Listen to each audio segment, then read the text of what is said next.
Good Time Show. The Good Time Show. We got R&B and soul on the Good Time Show. The Good Time Show. The Good Time Show. Find out what you want to know on the Good Time Show. The Good Time Show. The Good Time Show. You know the music's gonna flow on the Good Time Show. Yeah. Oh, y'all, check it out. Yo, it's 11 o'clock. Yo, what time is it? It's almost 7. You turn on, let's see what's going on. Yeah. Yo, the Good Time Show. The Good Time Show. Take you where you want to go on the Good Time Show. The Good Time Show. The Good Time Show. We got R&B and soul on the Good Time Show. The Good Time Show. The Good Time Show. Find out what you want to know on the Good Time Show. The Good Time Show. The Good Time Show. You know the music's gonna flow on the Good Time Show.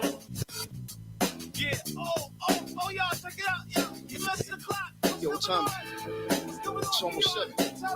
You turn on, let's see what's going on. Yeah. Yo, the Good Time Show. The Good Time Show. Take you where you want to go on the Good Time Show. The Good Time Show. The Good Time Show. We got R&B and soul on the Good Time Show.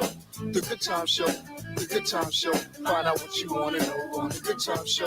The Good Time Show. The Good Time Show. You know the music's gonna flow on the Good Time Show. Yeah. Oh, y'all, check it out. Yo, it's 6 o'clock. Yo, what time is it? It's almost 7. You turn on, let's see what's going on. Yeah. Yo, the Good Time Show. The Good Time Show. Take you where you want to go on the Good Time Show. The Good Time Show. The Good Time Show. We got R&B and soul on the Good Time Show. The Good Time Show. The Good Time Show. Find out what you want to know on the Good Time Show. The Good Time Show. The Good Time Show. You know the music's gonna flow on the Good Time Show. Yeah. Oh, y'all, check it out. Yo, it's 11 o'clock. Yo, what time is it? It's almost 7. You turn on, let's see what's going on. Yeah. Yo, the Good Time Show. The Good Time Show. Take you where you want to go on the Good Time Show. The Good Time Show. The Good Time Show. We got R&B and soul on the Good Time Show. The Good Time Show. The Good Time Show. Find out what you want to know on the Good Time Show. The Good Time Show. The Good Time Show. You know the music's gonna flow on the Good Time Show. Nobody was probably going to tell us Nobody heard us at all. Nobody had heard us for like the first couple of minutes. For the first, 3 minutes. So, hi to everyone. Hey, babes. Please let us know if our vocals and are now back. The reason why they were down was because on Friday, DJ Sane, wow. Now I'm thinking that's why Jay called and was like, everything all right? Like, Because he wasn't hearing nothing? Because he wasn't hearing it. And I'm like, I was talking. What are you talking about? He's like, you normally don't play music that long. I'm like, play what music? Like, what are you talking about? Ouch. So Friday, DJ Sane went live. So on Fridays from 2 to 4, you guys can catch the hot ride. Yeah. In your cars, you guys can ride out with DJ Sane, getting off work on your lunch break, whatever you're doing before us. You can turn up before you turn up with us. Yeah. And when he was in here DJing, we turned the mics down. So then when I went on right after him, I don't think I paid attention to that because normally the board is automatically preset. Yeah. But DJ Sane, he doesn't talk on the mic. So Right. we just kind of, turn him down for him. Makes sense. So radio people, you guys probably just heard music for like the first half and y'all probably like, what are they doing? You probably just heard the Why Good Time are they Show. not talking The Good Time Show. It's like where you want to go And on it a was Good the Time talk Show. music too? Yeah, just the Good Time Show. The Good Time Show. So, apologize for that, my car people. Can you hear me now? Do you want to build a snowman? Yeah, so the people that are watching on YouTube. Okay, so I want to clarify Let's do this via radio, via cam, everything. To the people in the cars, you guys matter the most. I'm sorry, Facts. people who are at home. I'm Big sorry facts. who are watching. Sorry. But the people who are in the cars, on the app, at home, at the gym, Big facts. we do this for you. The people who watch on Ustream, YouTube, Instagram, wherever, face stream, camera cam, whatever. You guys just get to see what it's like being behind the scenes. Yeah. Okay. Like just us kind of being in the studio. Because 9 times out of 10, I want people to understand radio show hosts do not be glammed up every single day. No. 9 times out of 10. Unless there is a camera in there, you're going to catch radio personalities dressed just Yes. like how we do Look. it. baseball I cap, ain't cut my hair. hair wrap, hoodie, and we're entertaining you guys Facts. vocally because that was the idea back in the day. You know what I'm saying? People didn't even know what radio personalities looked like for a very, very long time. Nope. And there's still a lot of people who have no idea what we look like, I mean, which is very true.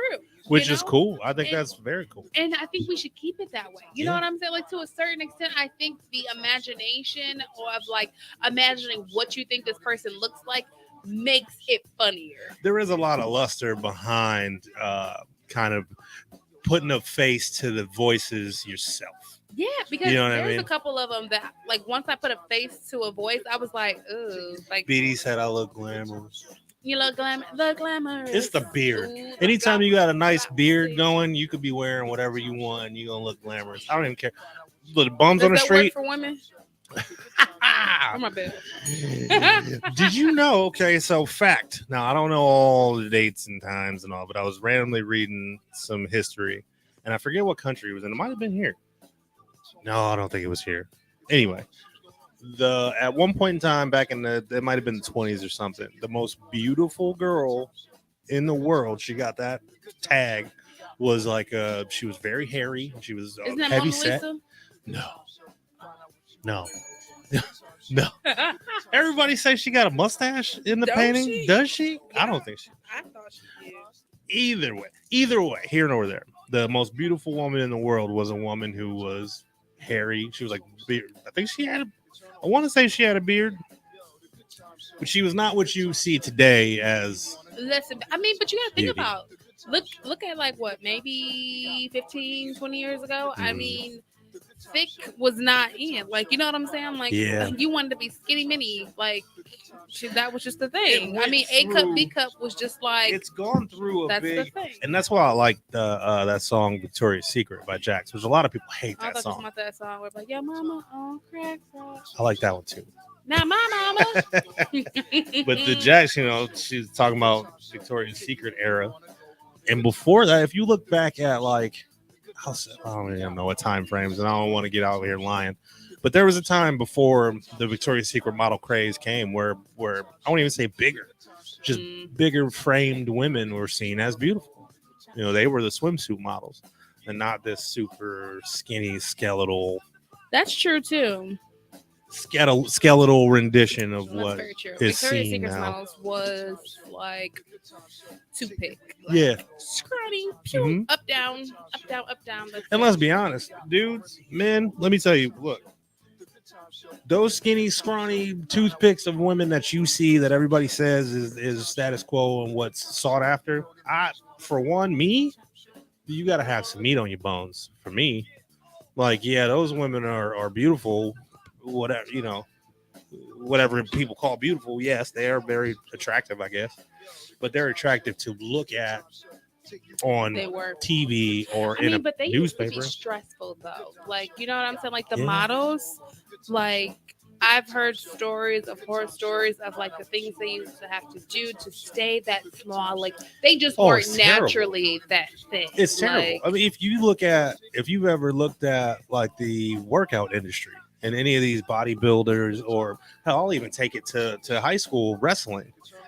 I remember all my homeboys having to do some really unhealthy things to cut weight, to make weight, to cut that weight really, really quick. like stupid unhealthy things. I mean, I remember one. It was like they used to eat cotton balls, and the reason they ate cotton balls was Ew. because it would fill them up, but it wouldn't make them gain weight. So their bodies would feel full, but not gain That's weight. got to do a lot of damage. Oh yeah, I'm sure. Like constipated. Like Not even that. If you think about the how healthy, you doing that out? You not? I don't think. Is it just dissolving in your stomach? The stomach acid probably dissolving the cotton. I'm not Google searching that. How does cotton balls deserve? Somebody Google football is thumbs up. Yeah, you're right. I don't know what that's in what that Yeah, has you to ate do with. cotton balls or Right. I don't, well, the Thumbs up comment for was cotton balls, or- Batman Ant 7 said football is great. oh, football is great. You're right. Okay, it is great. Facts. Big facts. So I Yeah, don't know. I want to know, but you know what? That's like a lot of people. So the cotton balls goes into like, you ever seen that show on what was it like TLC of like people who ate Yeah, like weird the things taboo or things. stuff like, oh, I will never forget that episode. The girl who ate Febreze.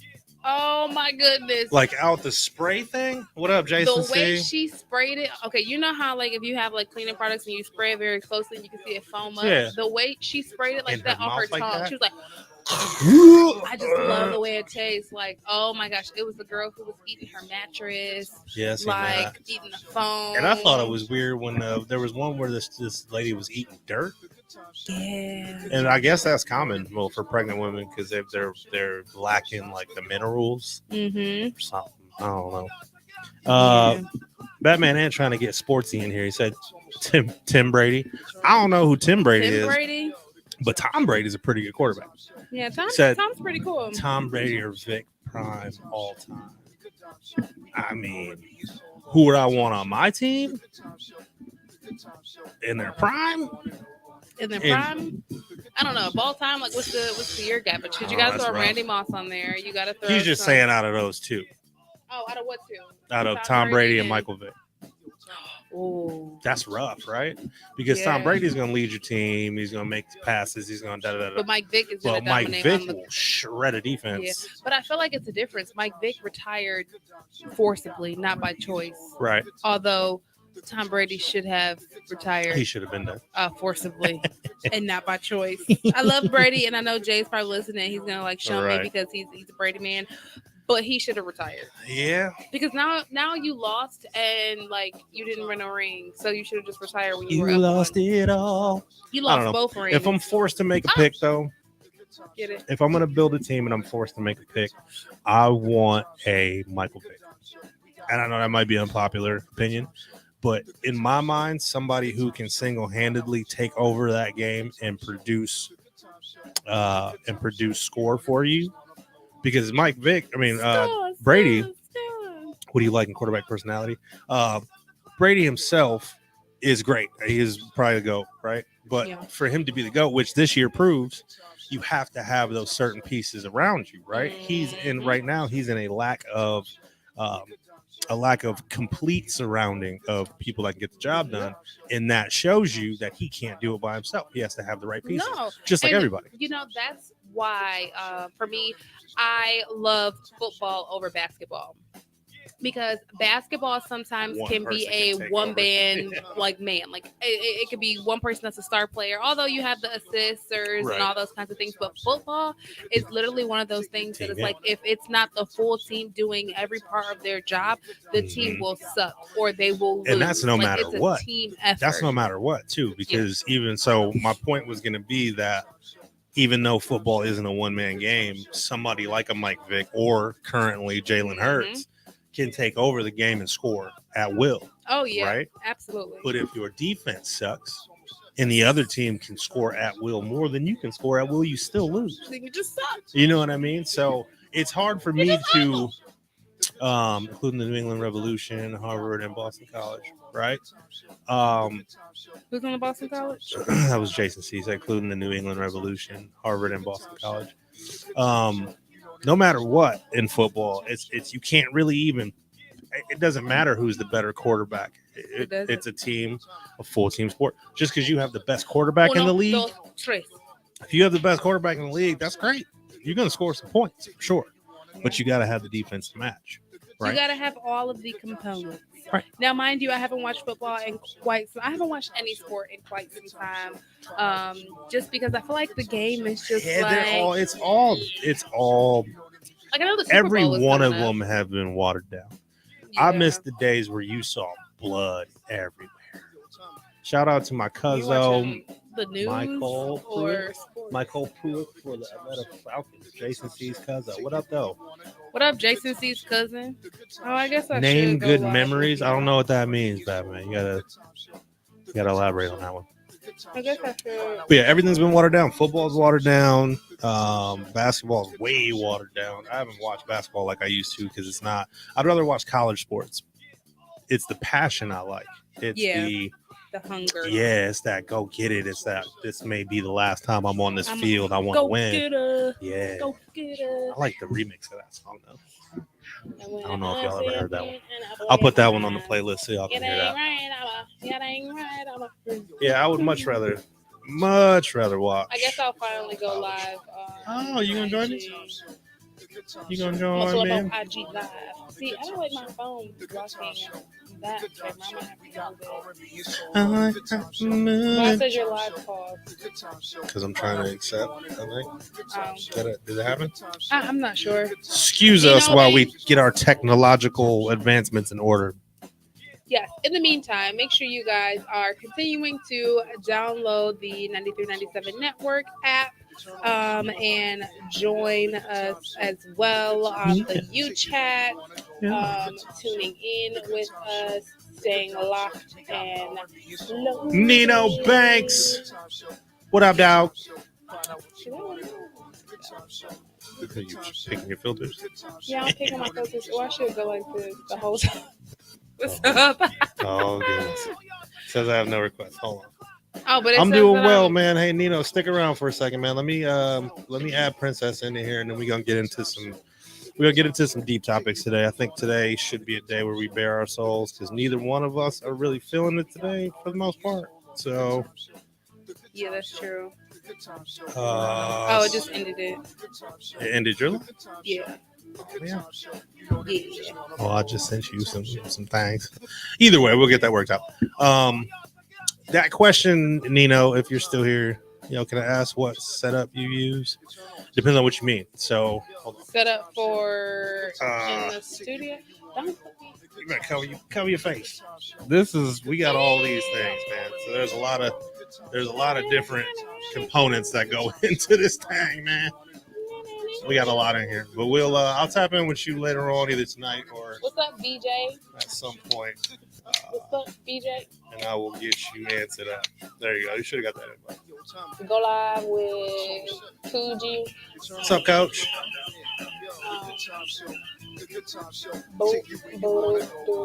All right. I think we good now. Everybody, we got echoes. Anybody? Echoes? Anybody? We good? Anybody in the block? Anybody? Everybody? Again, I just want to tell everybody. He said yes. You could call me. DM me your number. I'll tell you everything we got.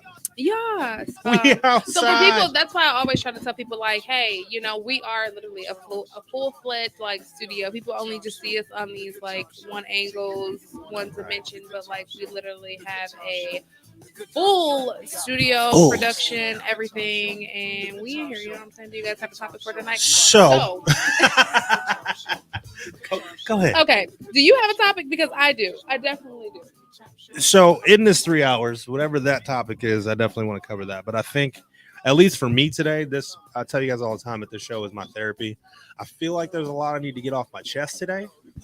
In the realm of, if we're talking about topics, Me too. I think the topic for me would be, and I don't know how to perfectly package it and word it because I'm just kind of thinking of it. Has to do with people like myself and like you who are in positions of not power per se, but are doing well and doing big things, and how we sometimes fall through the cracks even to ourselves, and it becomes dangerous because we're the strong ones. We're the ones that got it all together, and whatever the case may be. And I think we forget to check on ourselves because we're constantly checking on others and the complications that come with that. So I kind of want to get into those things as a way for me to work through what it is I'm going through mentally and emotionally. And I think a lot of people will vibe with that. So mine kind of coincides with that as well. But it's more, it's kind of the same thing, actually.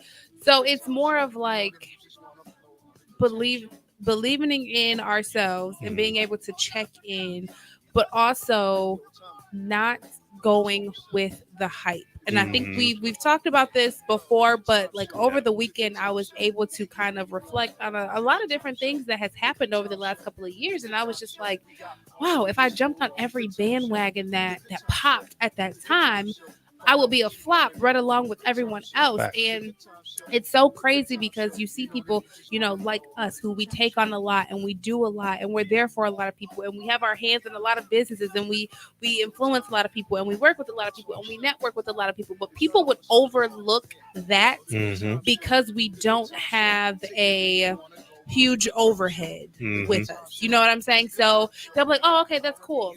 But such and such just signed a deal with blah, blah, blah, blah. But that deal with blah, blah, blah, blah may be more detrimental to them than anything. But because they signed that deal with blah, blah, blah, you think that that's the popular opinion. So it's like you said, giving ourselves that encouragement, like I'm on the right track, I'm doing the right thing, because it's hard. When I look back at so I was going through my Instagram and I was deleting a bunch of like pictures and stuff from when I first started doing radio, because again, I've transitioned a lot, I've grown a lot, I've matured a lot, and some of the sites that I was using back in 2014 are not even. Do you remember Dub Smash? Yeah, I do. Is that not a thing anymore? That's not a thing anymore. Vine, that's not a thing anymore. When you think about Clubhouse, I mean, people are still on it, but it's not raving. You know what I'm saying? Now, though. And that's the part that I'm like, I'm glad that I stayed true to who I am, because my brand, subsides outside of all of those platforms. And that's what people are not realizing. We get so caught up in, oh my God, this trend and that trend, or this is popular, or that's popular. I want to attach myself to that. But it's like, okay, if that source goes down, what do you have? Who knows you outside of that? Nina said self-care is the most important for me, and I've been falling short of it, to be honest. Yeah. Honestly, dog, that's probably 100% of us. Yeah. Because I feel like we're not wired to take care of ourselves. We're not. Which might sound weird, but those of us who are like you and I and Nino, we care more about the preservation of others' feelings and how people feel around us. Yeah. Not necessarily how we're really doing inside, but how do I make people feel and how do I look to people tends to be more important than how I look to myself or how I feel. Because I know for me, no matter how great of a person I think I am, or how great of a person people have told me I am, or how good I'm doing, or how proud of me people are, when I look in the mirror most days, I see somebody who's fucking up. Excuse my language.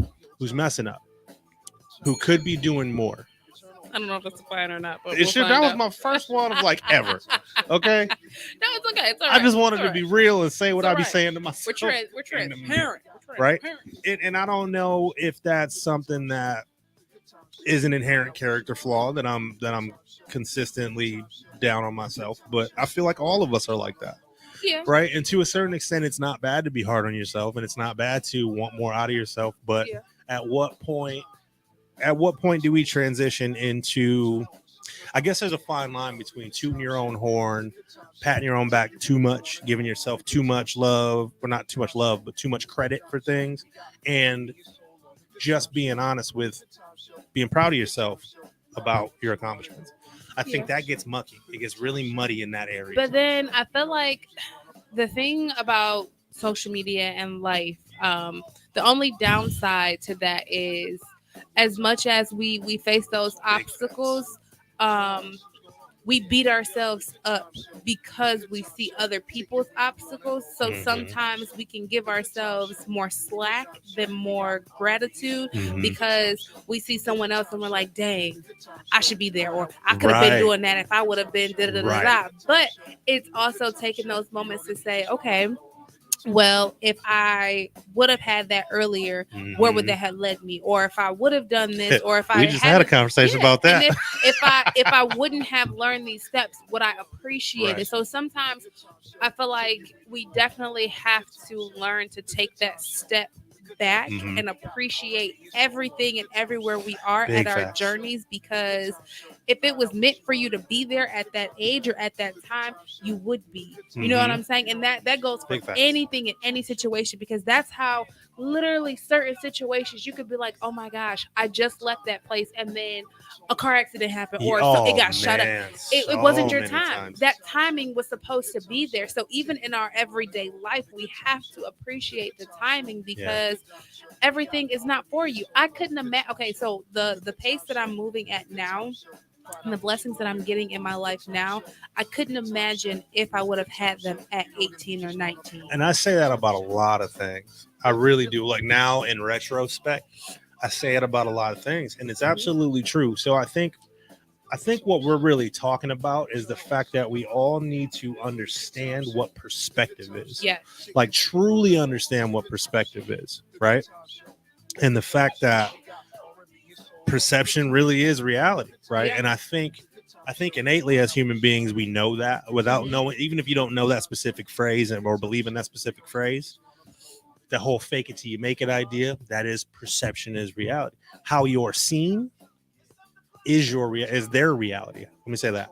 How you're seen is their reality. But I feel like people are getting that slogan, fake it till you make it, mixed up. Yeah, no, because for back sure. in our days, fake Sure. it till you make it wasn't posting that you got money or all these Right. things. Faking it till you make it was having a fake bag. You know what I'm saying? Yeah. Like, like you paying your bills, you getting everything done, but you're striving every day to make Right. sure that you're gonna get the real bag. Joe Magic, what up, Now, though?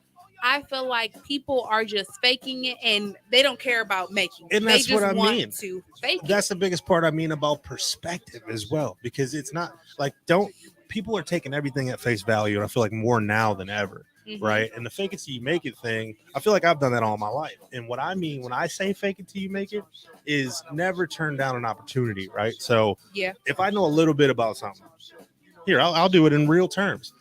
I got out of school. Actually, I was still in school.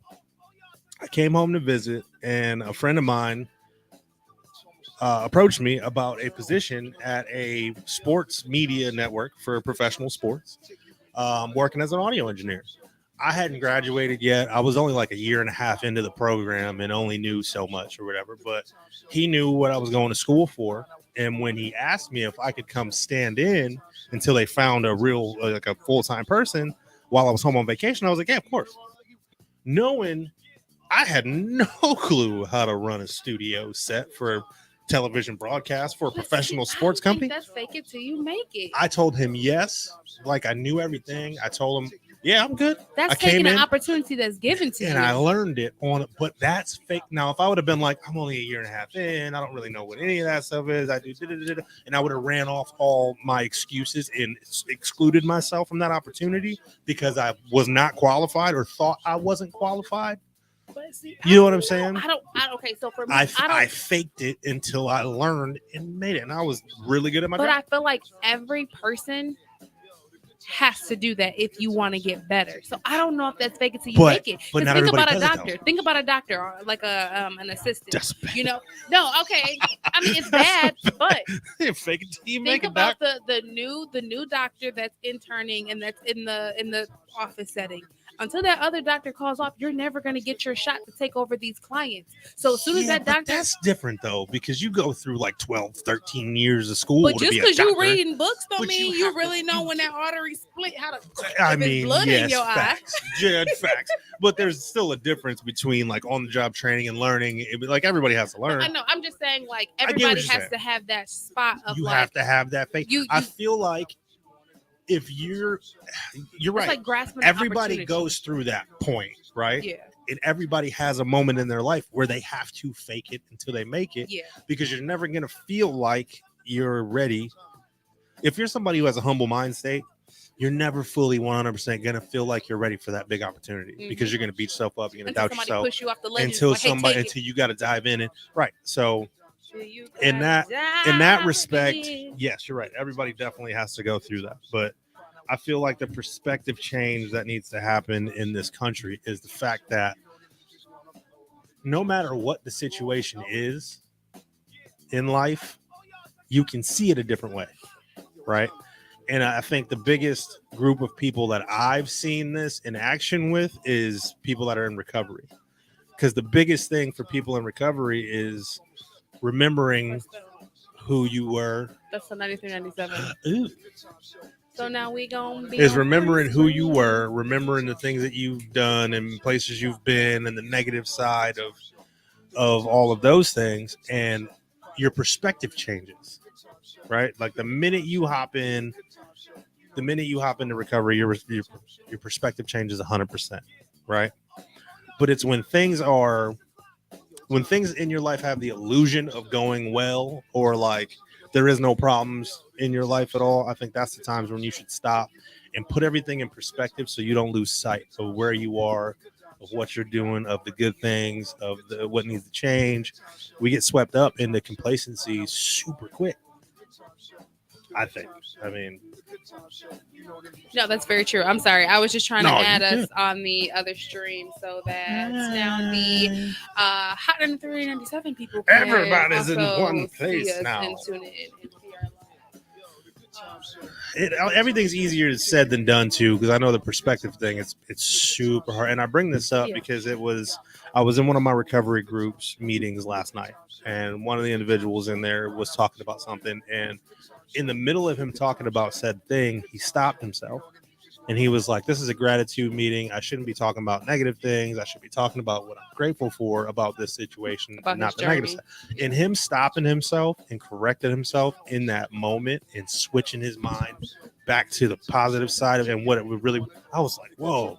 But sometimes we have to do that. You know what I'm saying? We should be doing that all the time. Is my big point. Sometimes we do beat ourselves up like, oh my gosh, I should have did this. I should have did that. Okay, you know what? What am I doing to change that? Because if you don't have those bad thoughts, how can you change or improve? Yeah. You know what I'm saying? I mean, it's just like with dieting or weight loss. You know what I'm saying? You have those moments of, oh my gosh, I wish I could, lose a little bit faster. I wish I could tone here, get rid of this. Okay, but what am I doing today? Let me go work out. Let me go do this. Let me go improve that. So I think it's about just continuing to train our minds and just encourage ourselves and encourage each other. I was having this conversation with Fourth Quarter earlier. He was here. Me and him was chilling out. And we were just talking. We were just saying how so many people will bring non-solutions to the problem, but then want to talk about you. And it's like, if you're not bringing an additive or you're not taking things off of my shoulder, don't tell me what I can and can't do, because you're not being a solution. And that's why it really goes into surrounding yourself around like-minded people. Solution-based because individuals. When you surround yourself around like-minded people, now you're around other people who, the moment that you talk bad, they're going to correct you to talk good. Or the moment that you're like, man, okay, I'm doing this, but I need a little bit of help. Okay, they're going to give you that insight to get that help. Versus hanging around people who don't understand it, who don't know, and who don't care. And then the moment you start talking bad, they just start piling on more bad. Like, yeah, because, you used to be, like, okay, I didn't need that right now. I didn't need a dump. I needed you to correct me and stir me in the right direction. I will admit, I have been, and I worry about this with how I talk to my kids, because I've always been somebody who's gonna tell you the negative sides of what I've seen in X, Y, and Z things. Like, not being a Debbie Downer by any means, or not trying to intentionally, but I'll tell you all the negatives that I've seen in X, Y, and Z situations, just so you have the info. But I think a lot of times I forget to add the good things to it. Yeah. You know what I mean? Like, I want you to know everything that could hurt you, but I don't want to give you all the fun stuff, because then that's going to push you to do it. Yeah. You know what I'm saying? And then I don't know. I guess we're just 50-50. We're just so we're so wired for the negative. I mean, in every aspect. We're wired to think we're going to fail. We're wired to think everybody's against us. We're wired to think the heaviness and negative and the doom and gloom of life is all there is, and that happiness is supposed to be moments in life, not a state of being. But which also is not understanding true. that life is a journey, and also me and my uncle was talking about this. We were just saying how some people will be like, oh my gosh, I'm so worried about my retirement. I'm worried about putting this away. And it's like, what if you don't have a retirement? Future what if tripping. you literally only have 500 hours left? What are you working on now, or, positioning yourself for now? Life is about enjoyment. Don't get me wrong. Do we have to pay bills? Yes. Do we have to take care of things? Do we have to be responsible? Yes, but it's also about creating new memories. Yeah. And I feel like that's why a lot of people are always stuck in the past, because they're not creating new memories. You have to live to create How new can memories. you still be stuck on something that happened in the 70s or the 80s or the 90s? It's 2023. Create new memories, take trips, have laughs, go experience new things. You know, Yeah. it's crazy when I see people that are like, oh, I never left my state. You know what I'm saying? And People it's are nothing scared. wrong with that. But okay, if you're not leaving your state, at least experience new restaurants within your Right. state. Experience different hotels. You cannot want to travel and just go to different places Yeah. within your state to say, okay, I experienced this type of restaurant. I've tried this. I've been here. Even if you gotta walk, catch the bus, catch the train, whatever, but experience new Just things. experience life. Get out of your It's comfort too many zone. things on YouTube where you can say, okay, well, I took a virtual trip to Yeah. Tijuana on YouTube. Experience something, Learn something create new. something, but to just be stuck in our old ways and think that that's the way of life and that that's okay, I can't get around that. Yeah. And on the other coin, of that, if all of that stuff sounds terrible to you and you're happy just sitting in the crib doing whatever the case, do what makes you happy. I mean, Just do be it. happy. Like my big Just thing be is happy. these days, just be happy. And I forget who said, actually, it was my homeboy Phelan said this. He said, I don't care about being right anymore. I just want to be happy. And I was true. like, I'm telling you, man, last That goes in night's marriage. meeting was, Okay, that definitely goes in marriages. Yes. Okay. and that's what he was talking Dude. about. He was talking about a relationship that he Oh. had. Oh yes. He's like, I don't want to be right no more. I just want to be happy. I feel like that about life in general. Sebastian said, I show the negatives because not everything is good. So I'm glad you're listening, Bash, because this is a conversation that I'm glad you're a part of. I have to tell him constantly. So Bash is somebody I play games with online. Why is it not good though? Why is it not good? Yeah, like why he said everything is. He because not shows the everything is negative. good. Why is He's everything 16. not good? And he's in high school. Oh, So kid. every time we hop on the game together, he's, oh, I hate this and this is. I'm like, bro, what you don't realize is you're in high school and this will be the best time. Like once you get out of high school and start paying bills and real adult life hits show You're up, really gonna be mad. you're gonna be like, man, I wish I was in school. And I keep trying to see. So, and I've talked to you about this on the game. It's about perspective, bro. It's about perspective. Go into school every day being grateful that you got to wake up, that you got to go to school, that you have clothes on your back, and I know this might sound small and it might sound cliche, but if you wake up, you make your bed first of all, get in that routine, eat you some breakfast, brush your teeth, wash your face, whatever, take a shower, go to school and be happy that you get to be there, you get to learn, you get to, like, it sounds stupid, it really does, but trust me, that change in thought process will make every one of your days so much more enjoyable. Because think about it, right now you're going to school at 7-8 o'clock in the morning and you're angry, right? From the second you wake up, you're pissed because you don't want to go to school. Then you get to school and everybody's irritating, the teacher's a B word, these people talk all this ish, and I hate these kids, and you just hate, disdain all day long. That hurts nobody but yourself. Being in a negative mind state and being like physically, that'll raise your blood pressure. It'll, what they say, stress can give you diabetes and heart is the problems. number one killer. So you're unnecessarily stressing for like 6-7 hours a day. Because you could not wake up. Facts. And then there's a lot of places, there's a lot of things that could be going on that are far worse. And that's not to say, I mean, you could be waking up to gunshots. Facts. I mean, you could be waking up to murders happening right around you. And even if you are waking up to those things, you still woke up. There's still a beauty in something in your situation. I used to hate when people said that. There's always somebody out there worse. You should be happy. I used to hate that because I didn't understand what it meant. I didn't really understand. And all it really means is you don't have to be miserable. Yes. Even in the most miserable of situations, you don't have to be miserable. Mentally, you can have a perspective that makes that situation not so dire. And as I grow and as things happen and as I realize that life is unrelenting and is never going to let up and life will always be this hard. Yeah. It truly is a choice to be happy a lot of times. And it's a choice to be happy, and we have to choose who we try to force to be happy. So Facts. Earlier, I don't know, I'm going to keep referring back to this conversation because I literally just talked about this. And it's crazy that you came in talking about that because that's what we were talking about earlier. We were talking about MC Hammer. and how MC Hammer gave back to everybody he was cool with. Like, he helped them out, like, he gave money, he tried to give people chances, but he helped people who didn't really want to help themselves. So the moment he became broke, everybody looked at him like he was crazy, but it's like, I'm broke for helping y'all who were supposed to at least put a stepping stone. So if I'm giving y'all money while I got it, y'all were supposed to be going to make money. So therefore, when I don't have it, now you have it, and now we're creating a cycle of wealth. But what happens is, majority of the times we try to breathe life into those that are already like you, and we have to just say, hey, look, I'm cutting ties.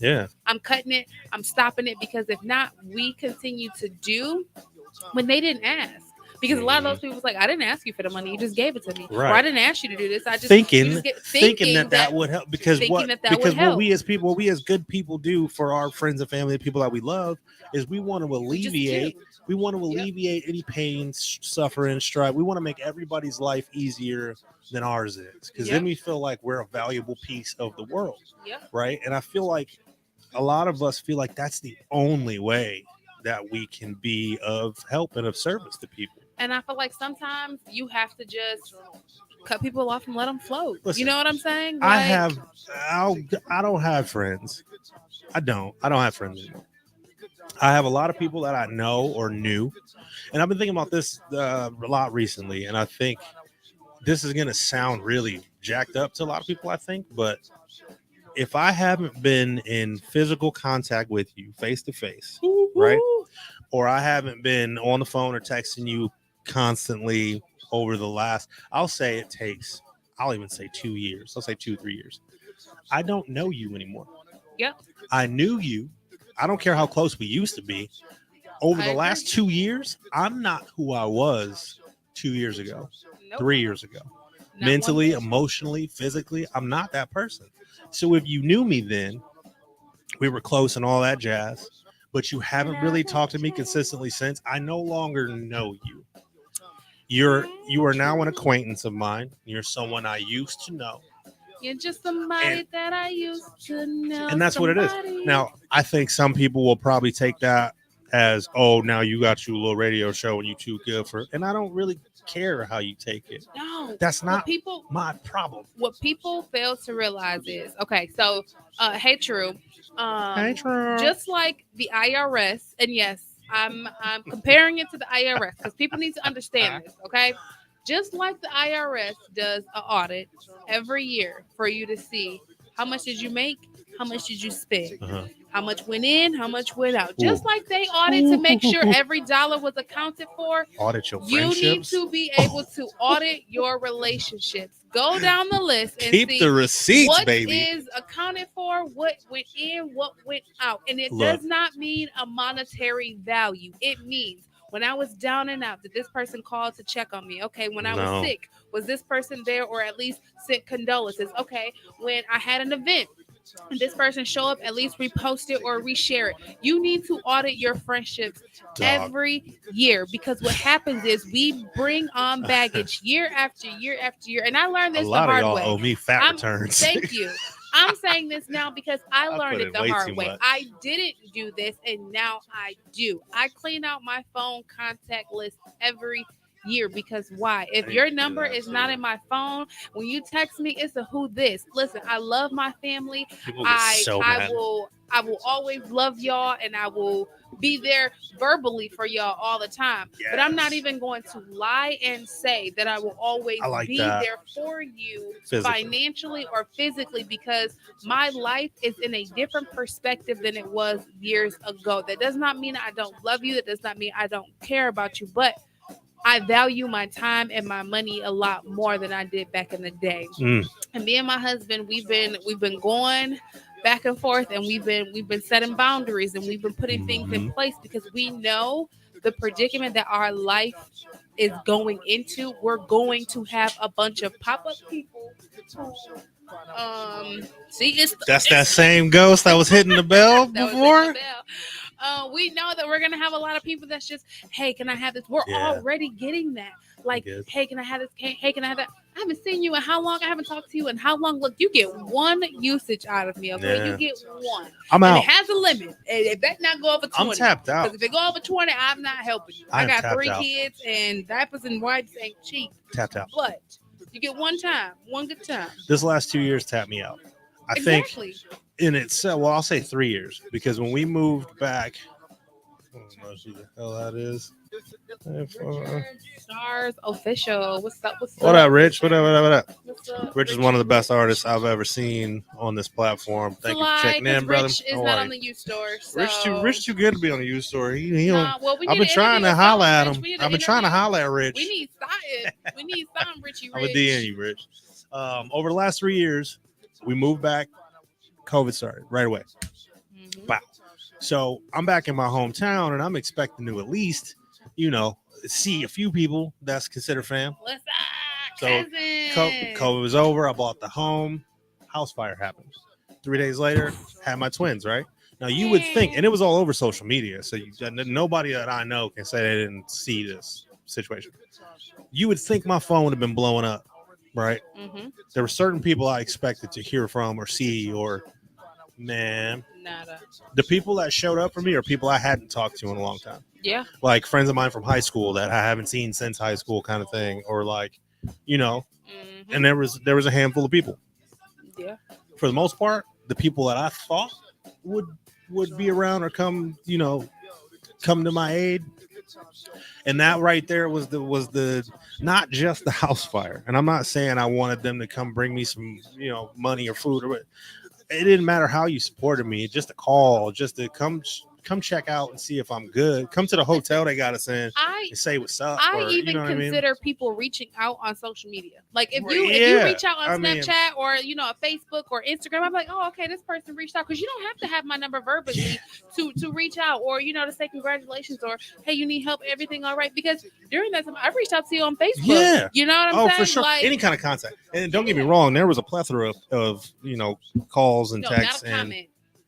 An actual message. Because everybody, because comment on the post of me. Don't that's comment easy. on the post. That's fine. We know they'll auto-populate. That's fine. I mean, actually sending a message through or the messenger, something private. And there was a lot of people, but there's you got those few people that you expect or that you just know, and a lot of those people didn't come through, which is fine. Yeah. Which is fine. And for the first time in my life, I was okay with letting everybody go. And I'm cutthroat. Like I've always been kind of cutthroat, but now these days, I don't care about none of them. I don't care about nobody. The only people that I truly care about, and this is, take this however you want, whoever's listening, my wife and my kids are my priority. That is my number one. To be completely honest with you, if an atom bomb dropped and everybody else on this planet didn't make it, but me and my wife and kids did, I'd be all right. I'd be fine. Of course, I got my other fam that I'd be like, I'd call y'all, like, y'all make it. Are y'all okay? Y'all good? We Gucci? We here? I don't have the emotional back. I don't have the emotional space. What can I say? Hey, look who made it. High five. I don't have the emotional space. But that's how it should be. You know what I'm saying? Your job, once you, okay, so. It's hard to really live by that and abide by that. Said facts. Once you create a new family, like that is your soul energy. Parents and siblings, yes, we care. And for me, yes, I absolutely love my parents and I love my siblings. But my sibling, right? My bonus, right? Because I have a sister-in-law, but I only got one brother. But my kids and my husband is my first, and that's how life evolves. That's evolution. So I mean, that's the way that it goes. But I definitely feel like more times than often, and that's why I clean my social media feeds and I block people and I report people. Okay, I just started the block thing. A reporter. Okay, post something crazy on my timeline or that's unsensible, that belongs on OnlyFans, You're getting reported because that's not what I signed up Yeah. for, and that's not what I want to see. But you Yeah. have to circle yourself around that energy, and I feel like a lot of people are afraid or scared to be different or speak out on it, and I'm not. Okay, I'm gonna tell you. I I've report become and that I way too. unfollow a lot of people. I've become that way too. And honestly, this show has given me the what word am I looking for? Have given me the gusto to do that, I guess. The gall to do it. Because I used to be addicted to having people love me. Or well, just gonna I'm say addicted to booty. a whole lot, addicted to booty, I'm addicted to I had a lot of addictions. But Put it on love my timelines. love from people. I needed that validation. I needed people to like me. I needed people to always want to be around me, X, Y, and Z. Yeah. I feel like I ran all of those days out. I don't. I literally could care less now. And I choose not to go out, and But I mean, think that comes with age and wisdom, you know? yeah. Like, But not only that, like I have this show to come talk to all of y'all and the that's true. you know what I mean. However many people are listening on the radio side, and how the people that are watching, like y'all are my friends now. Y'all are the people that I care about being in service to. You my people. You my people. Like you ask Princess how many times I'm leaving the house and going and doing something outside of work events, or Nada. you ain't getting me out. Nada. And I'm not and even these are getting my him people. out for a birthday event. No. So These are my people. if it's past 10, If it's 7 past, p.m., well, I get out of here at 7. I'm usually to the gym by 7:30. I'm out the gym by 9:30. You know, the gym is probably the only thing you're gonna catch me outside. You gotta catch the house. him on a gym date. Can you come work out with me? You can see me. If you want to see me, you gotta catch me at the house. You gotta catch me at the office, or you gotta catch me at the gym. Other than that, I can't say where you're not gonna catch me. I'm you not might catch going me nowhere. At the gym. You might catch me at the grocery store. You ain't gonna see me. You're gonna catch me at the grocery store, but I'm out, but I'm networking, so it's still I'm working. It's That's just what I mean. Personal. You're not gonna see me anywhere else. Yeah, you're not gonna see me nowhere but networking and other events. But that comes with age, and that's why I say I had to clean, my Instagram, and I cleaned my phone and all those kinds of things, because again, when I first started doing radio, the Good Time Show, I was the young. Mm-hmm. I'm not gonna say dumb, whippersnapper. but I was the young, wild one. You know what I'm saying? I didn't pay attention to politics or what was going on in the world. Jay the Great was that on the Good Time Show in the beginning, and all I cared about was looking cute and being pretty and taking selfies, and people are liking my pictures, and I'm doing videos, and we're doing the challenges and nays and whips.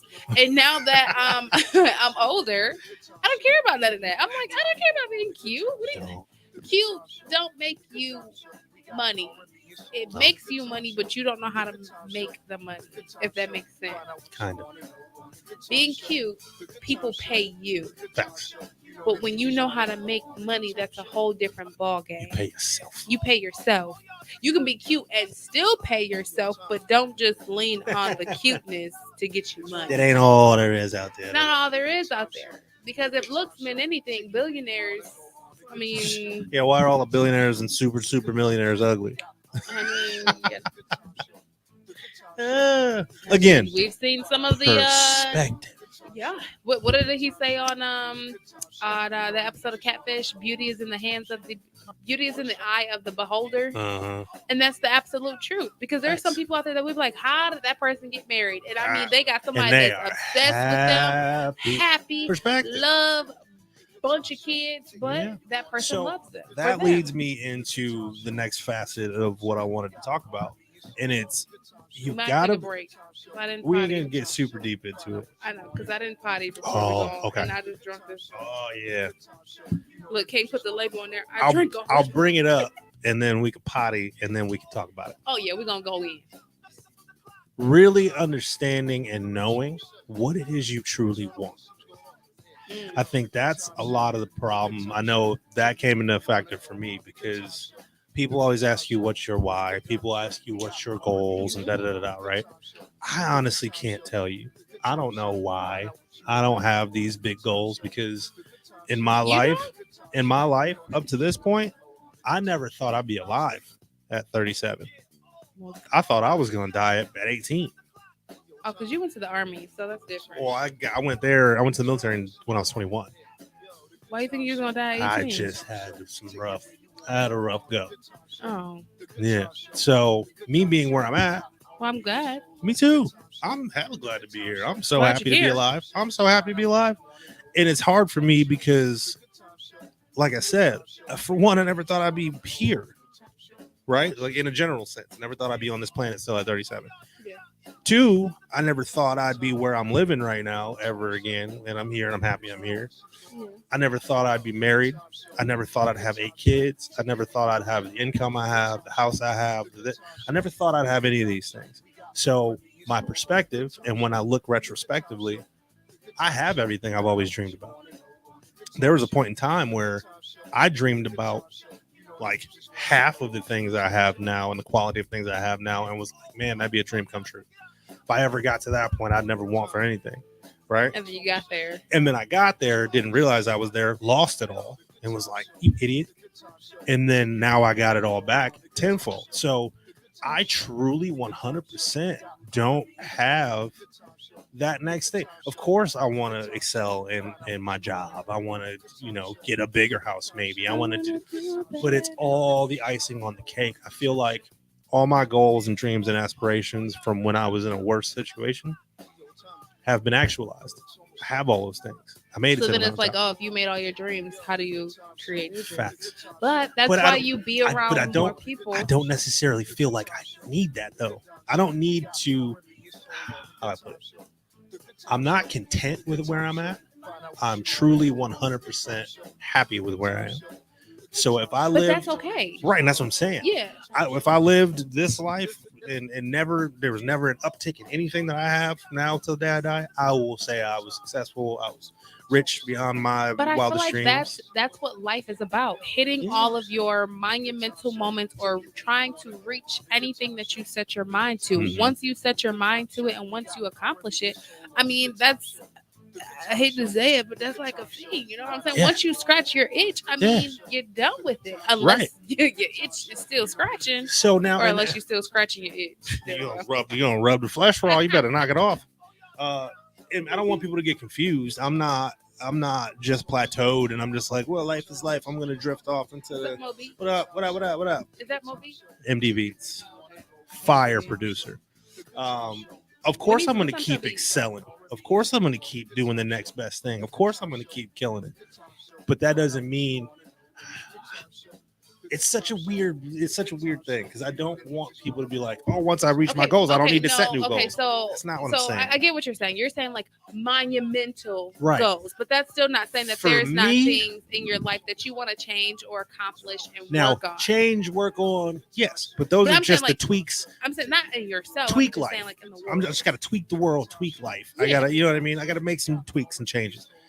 But I feel like I am now the basis and the foundation of what I have and who I am and where I am. I feel like that's where I've been trying to get to for my whole life. And I Yeah. feel like the feeling I have right now is what I wish for everybody when they're going through their moments and they're fighting, clawing, and trying to get up the hill. Where I'm at right now, mentally and emotionally, I would hope that this is what people feel like when they accomplish that, Yeah. because that's how I feel in my life right now. So,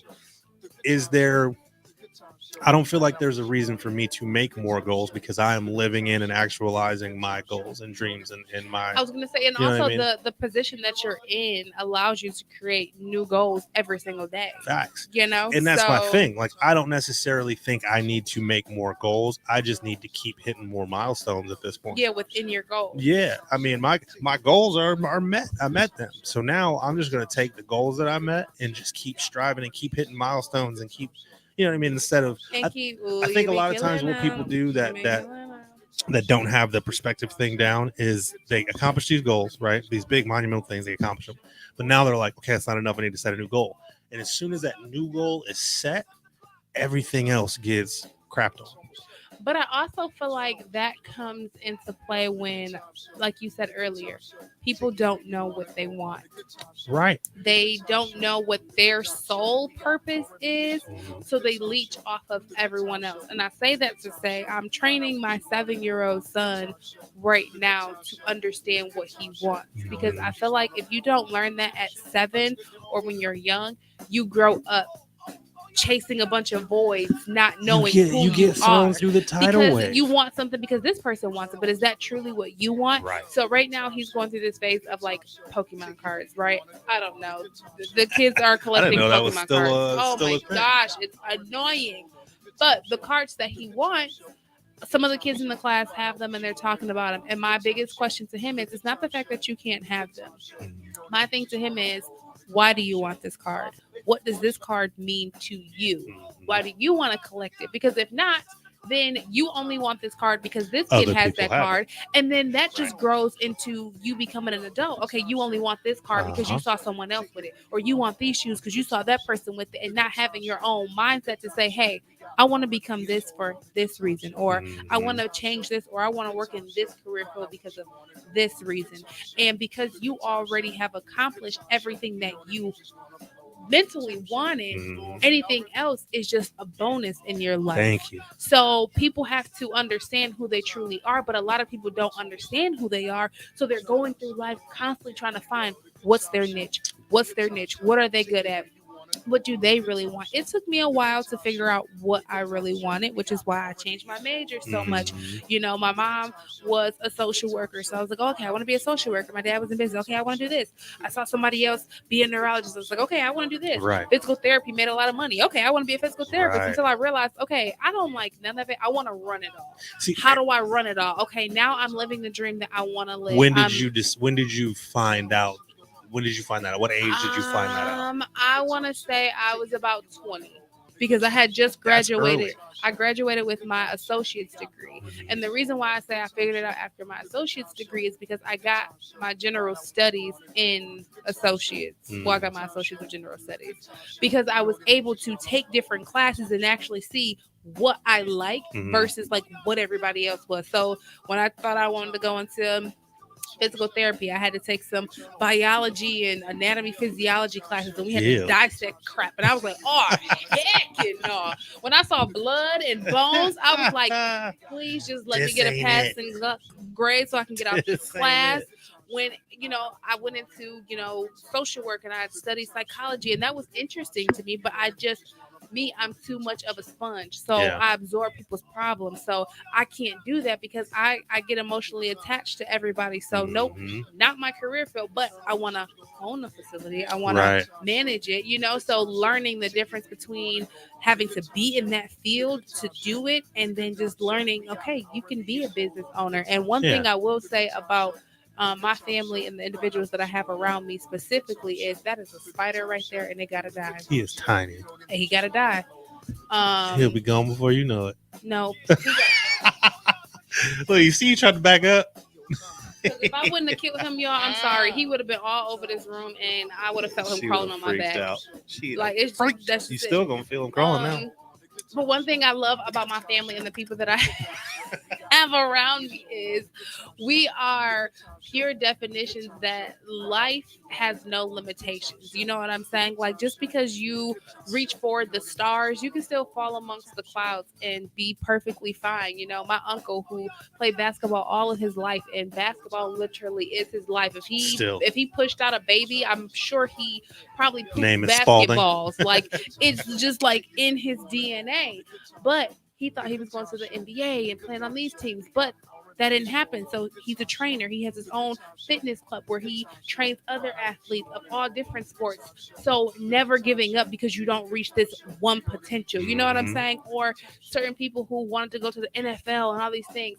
Okay, that didn't work. You became a trainer, or you did this, or you went to this type of school. Like, never ever settling for what you are just because you don't reach the ideal goal of a lot of people. See, and that right there, that storyline is majority of people, yeah, right? Because they set this big lofty goal, and which is great, shoot for the stars, go big or go home, right? And then they don't quite make it to that point.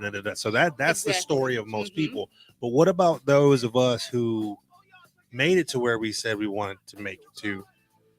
Then what? So when I got out of the military and went to LA, I was gonna make it in music. I've been in music all my life. I didn't want to go to the military. I'm gonna go to LA. I'm gonna make it work. I got down there and got some really good notoriety, and I was doing well. I was doing really well, and I was like, man, I didn't think I was gonna succeed, but I made it. I'm down here. I'm doing well. I got this. I got that. Oh my God, this is.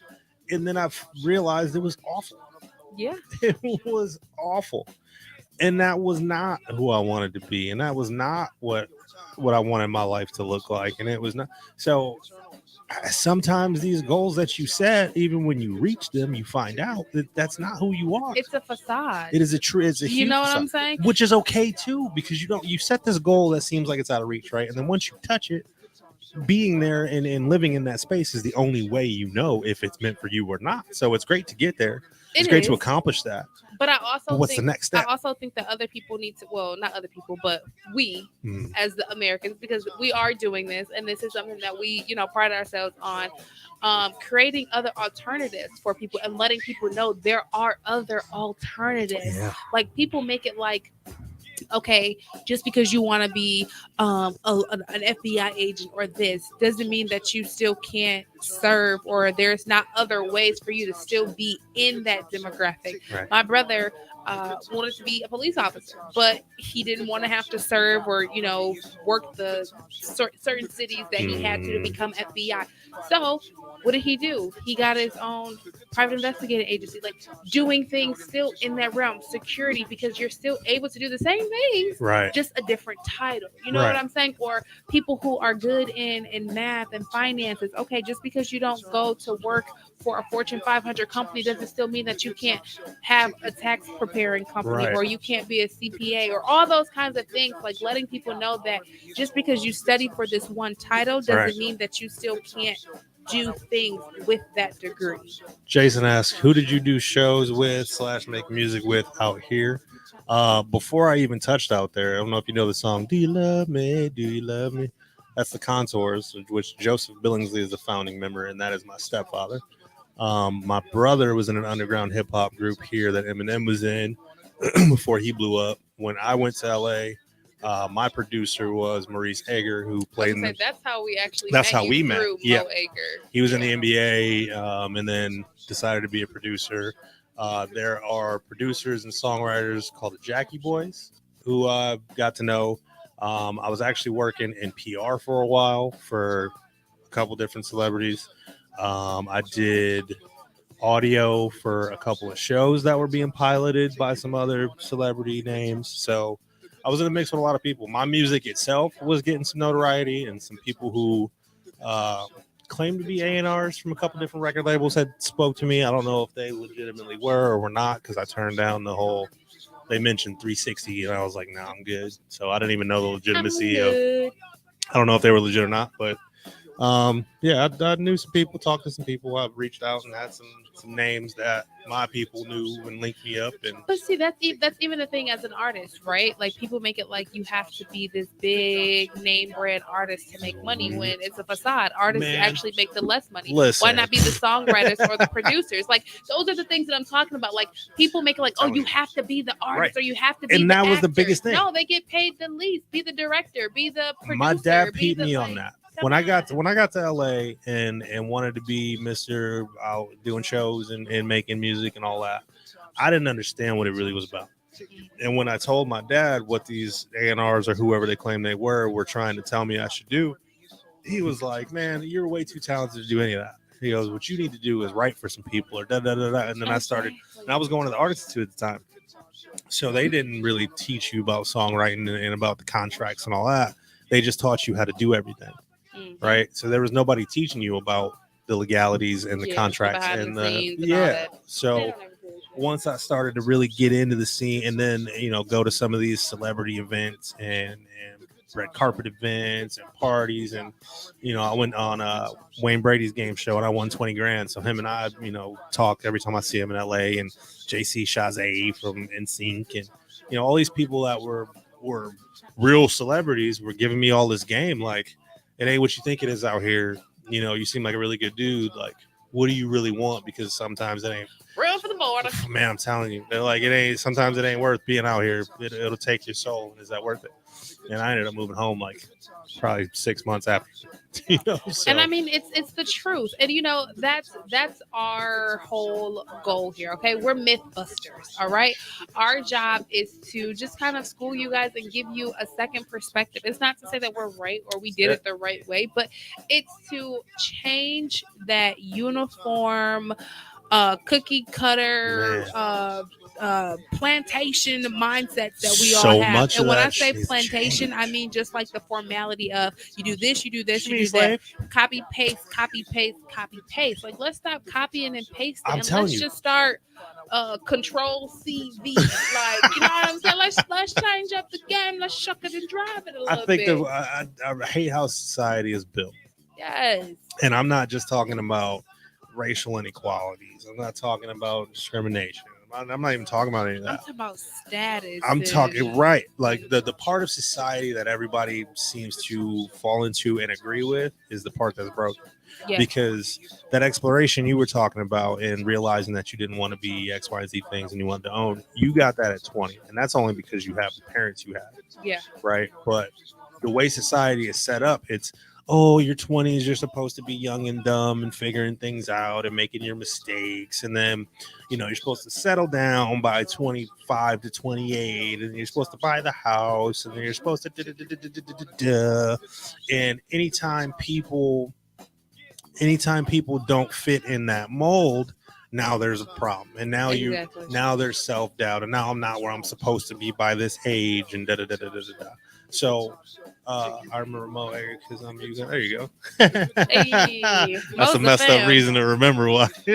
Remote, but wasn't it in Final Four when UConn beat them, or was it championship? I can't remember.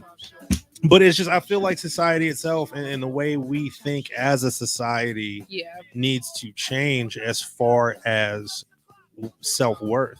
Mm-hmm. I think we teach our kids at a very young age to go through the motions and to mold to what society says we should be doing. But when are we going to realize how jacked up society's views are? They. Yeah, the infamous they. No, we are very different. I parent my children way. We're very different, but we're definitely a part of that minority. Yeah, that's true. Because look at the soft parenting movement. That's pushing that gentle parenting. That is pushing kids far outside of what society. I mean, don't get me wrong. I'm not saying that you should just like be beating on your kids like willy-nilly style, but I mean, sometimes you gotta put a little hand to skin because they're not gonna understand. Kids only understand to a certain amount, especially when you're talking about young kids. Like even when I talk to my son at 7, certain conversations that I try to have with him, his brain does not like physically understand the verbiage that I'm even saying to him right now. Like if I say, I told him that he hit his brother, and I told him it was insensitive. But then I had to go back and say that wasn't nice of what you did. Right. You know what I'm saying? Like you should care because kids don't know those words. Right. So me talking to you and talking your ear off to a certain extent, you're not listening because you don't even know what I'm saying. You don't even have the vocabulary to understand. But you do understand this belt on that tail. Right. It's just like, okay, so speaking of that, I think I popped my youngins for the last time today. My little ones. Little ones. Okay. Because they're obsessed. Well, they're obsessed with touching the dishwasher when I'm doing dishes. Like touching around, you know what I'm saying? I'm like, move. Because I know that if I have a knife in there and I'm not paying attention, and they grab it. Right. Yeah. So it's not me just hitting my kids to hit my kids. I'm hoping they get that negative reinforcement. You touch this, you get popped, it hurts, I'm not gonna touch it no more. Yeah. But even throughout me doing the dishes today, it was like 4 or 5 different times, the same kid. And I was like, okay, this isn't working. So I'm gonna stop popping him because it's not working, and I'm gonna find a different way. Yeah, I mean, right? I guess to that's a certain the only reason degree. Only because they're not even 2 years old yet and don't understand that. I'm understanding that they're not getting it yet. So I'm gonna stop doing that. Well, on that, on that front, as far as me being frustrated with them doing dishes, but like I feel like negative reinforcement as far as one of my kids likes to pull the other one's hair a lot, like all the time. So when I catch him doing it, I'll pull his hair. I'm like, stop it! Don't pull. You like somebody pulling your hair? That's You know true. what I mean? Yeah. So, I mean, it is And, what it is. and I know every situation is differently because of everyone's past. So some people don't want to spank because they got it. Whatever floats your boat in your household floats your boat. But what you have to understand is just because it floats your boat in your household, you have to make sure that you're properly preparing your children for the real life. Facts. Just because it works in your house doesn't mean that that's how it works in real life. And I feel like that's sometimes where parents, we kind of miss up because we feel like, oh, we're protecting them inside the home, but then when they go outside the home, it's a whole different ball game. And then that's when kids don't know how to, react or bounce or, it just, you have to make sure you're preparing them on both ends of the stick. Because my son is going through this phase where he keeps taking his his diaper off. And I spank him every time he takes it off because I want you. That's wrong. Yeah, you But should if I know. just say stop, you don't know what you don't even know stop. Facts. And that to me is why a lot of these people that don't beat their kids, not beat, don't beat the hell out. I don't beat the hell out of their kids. It's discipline. They try doing they talk and try to reason with unreasonable kids, and only because they don't understand these concepts and these these things that you're trying to talk to your kid about. There's a lot of adults that don't understand these concepts. So there's a lot of adults that their vocabulary is not right. Not wide. I mean, just think about it this way too. The whole reason why a lot of these parents are trying this gentle parenting is because society now says that that's the way to do it. So I don't know if in my age or my experience, I don't know if it's my experiences in life or my age or what it is, but at this juncture in my life, I'm completely anti-societal wave. Yeah, me too. I'm completely against herd mentality. I'm completely against this is how it is. Yeah. The phrase "that's just how it is" irks me. This is just how it is irks me. And the fact that people think that they will become wealthy in 1 year when you have people like a Jeff Bezos or Mark Zuckerberg or anybody who it's taken them 10 years to build the brand that they have, anybody who keeps trying to sell or promote that you can be a millionaire or you can make bukus of money in 1 year, I don't want it. Listen, I understand that you can make money, but there's two things, and I just told my husband this other day. I'm like, there's two things that in life will make you a millionaire, whatever. Consistency and discipline. Facts. It doesn't matter if you work at McDonald's, Burger King, a Fortune 500 company, if you work for Amazon. If you have consistency and you are disciplined, you will be wealthy and you will have money. You're absolutely right, because if you consistently discipline your kids, they probably gonna grow up and be rich, and then you Gucci, baby. But no, if you consistently go to work and you discipline yourself and put your money up, you save it, you put it where it's supposed to go, you don't overspend, you don't live beyond your means, you will be wealthy. Even if you work for a Fortune 500 company or a CEO, if you are not disciplined and you do not stay consistent, you don't have no money. Warning, I am talking to myself when I say this. I want y'all to get mad at me. Why do we all feel like we need to be rich? Thank you. Why does everybody want $1 million? Do you not understand how much drama comes with having that amount of money in the first place? Understand taxes off of $1 million is only $500,000? The sweet spot? I feel like I'm in the sweet spot, right? Like I'm almost where I need to be. I'm in the middle class, almost upper, I would say, according to some people's standards. I don't think I want to make much more than that. I mean, I do. For a multitude of reasons, though. Like, okay, I'm not quite over six figures, right? Do I want to cross six? Yes. I want to cross six figures for this reason alone. I'm like, all my bills are taken care of, and I have some money for fun most of the time, right? I have a large family, and we do pretty much whatever we want. So I'm decent. But there are still some times where at the end of the month, it's a little tight. I just want to make enough money to where it's never tight. I don't necessarily need $70 million. But see, this is the point. This is the part that people don't understand. You will, okay, so to a certain extent, I think we talked about this before. The check to check. You will no matter what always your live income is. check to check Uh-huh. because think about an actor or an athlete. If that endorsement deal doesn't clear, then you're not being able to pay your bills to sustain your life. If Mhm. that gig doesn't come through and you didn't get booked for this new movie, that check doesn't clear, Right. you're living check to check. Who was that dude? Did you see that the dude who played Aquaman, who's with Zoe Kravitz? He was saying after forget his name. It was, I know who you're talking about that played Aquaman. he was saying after what was it? Was it after Aquaman? I think after Aquaman, he was having a hard time getting gigs, and they went broke. Taraji, Literally she broke. broke it down on what show was that? I think she broke it down on the Jennifer Hudson show. She broke down why she charges so much for films because she was like, when you make $1 million, right, you get taxes, right? Boom, $1 million taxes off of $1 million is 500,000. But she was like, your agents get 10 to 15% off that million. You got to break off Not your off team. of that, not after the taxes. So then you break it down to your team. So for 6 months of filming, you're only making about $40,000 to $50,000 a year After out of you 6 pay off months the- after you've paid everybody. So if you can only film for 6 months at a time, Yeah. because every film is gonna want your full undivided attention, Mhm. you only get to do 2 films a year. Yeah. So 50,000, you're only making $100,000 a And year. again- But people are thinking that you live these crazy lavish lifestyles. She's like, her son's tuition was $40,000. People look at us like we live a lavish lifestyle just because we're on a radio show. People don't, again, perspective. Yeah. Like, you have to stop. And I think that's us being media. I'm glad that we operate the way we operate, because I'll say this until I'm blue in the face. Media perpetuates all of this, Yeah.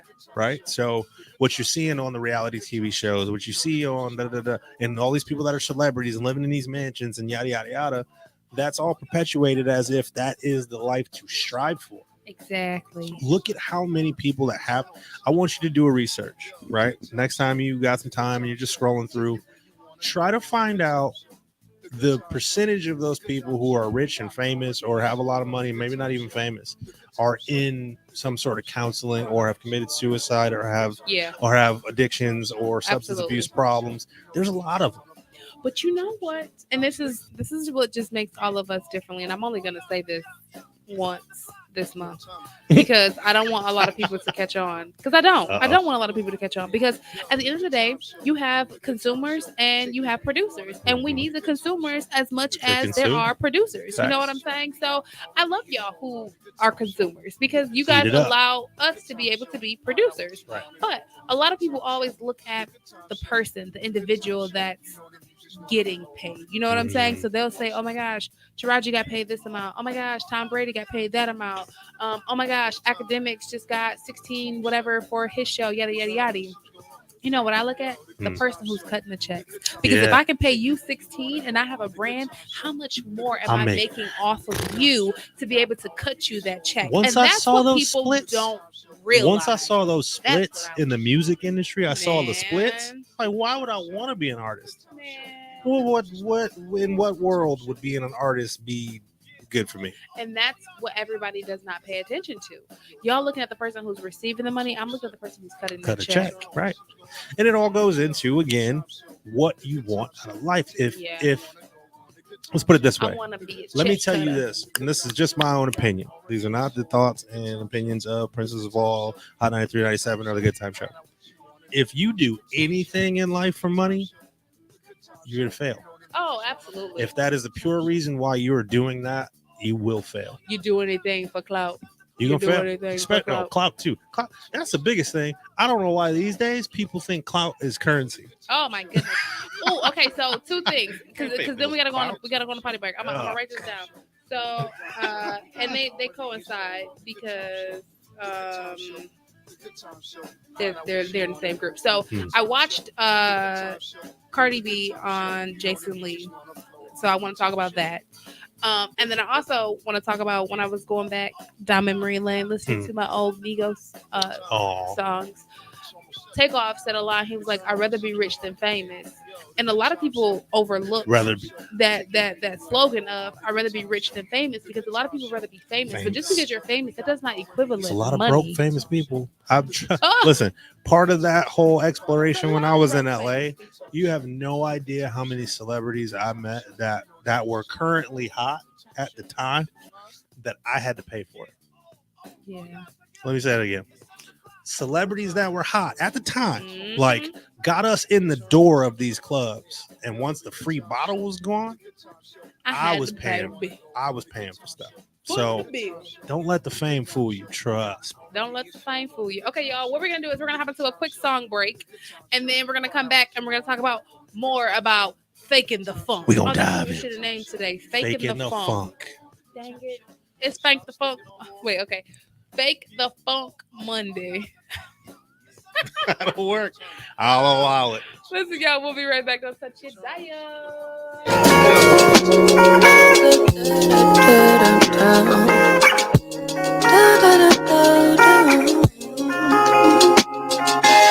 My favorite place in London is your bedroom. Watching the clouds from your window.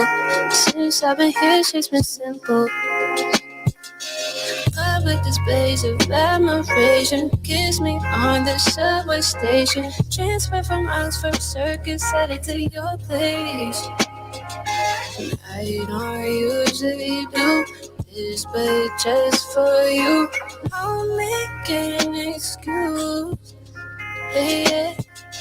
Say you miss me too. Say you miss me too. Just say you miss me too. Say you miss me too.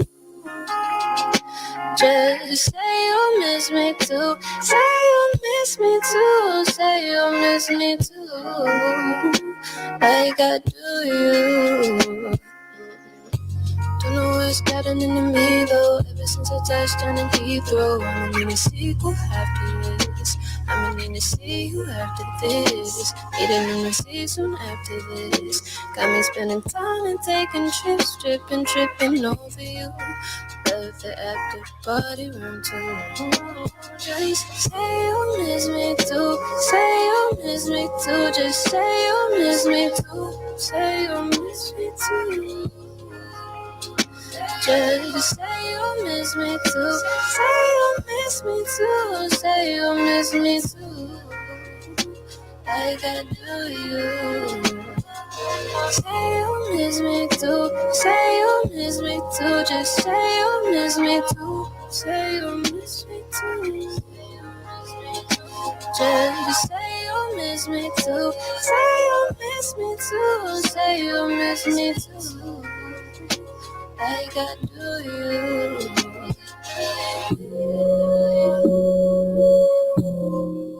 Like I do you.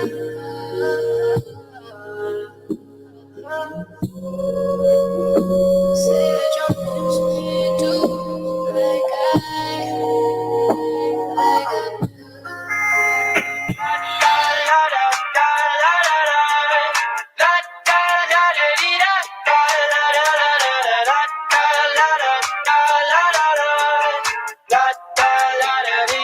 I got my head out the sunroof. I'm lost in your favorite tunes. I only got one thing on my mind. You got me stuck on the thought of you. You're making me feel brand new. You're more than a sunshine in my eyes.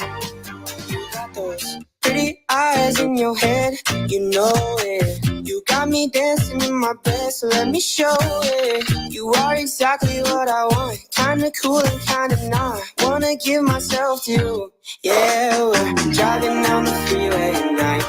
I only got one thing in the back of my mind. I'm feeling like this might be my time to shine with you, with you, with you. I got my head out the sunroof. I'm lost in our favorite tunes. I only got one thing on my mind. You got me stuck on the thought of you. You're making me feel brand new. You're more than the sunshine in my eyes. I got my head out the sunroof. Oh, oh, oh, oh.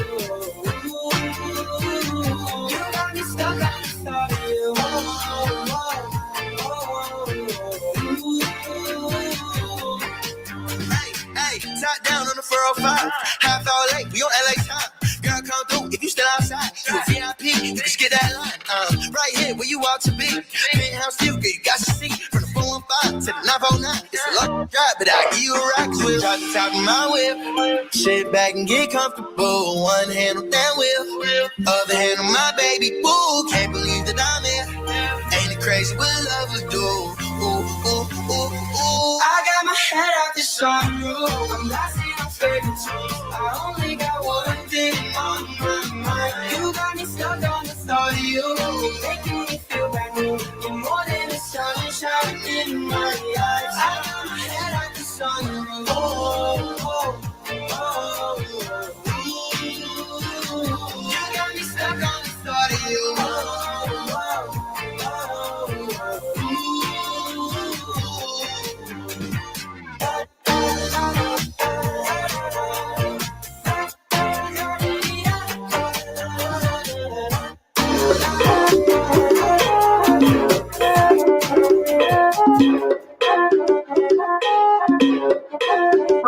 oh, I'm stylish, glow, talk big t-shirt, Billy. Watch on my wrist, but I want that diamond. Talk crazy when I pull up in sight. Mile high, run that back, I'm stylish, glow, talk big t-shirt, Billy. Watch on my wrist, but I want that diamond. Talk crazy when I pull up in sight. Hey, mile high, go first class, I'm that tight. Put it in perspective. I got everything I wanted and some extra. I am not the type of turning into a detective. Got two on my own phone, barely even check it.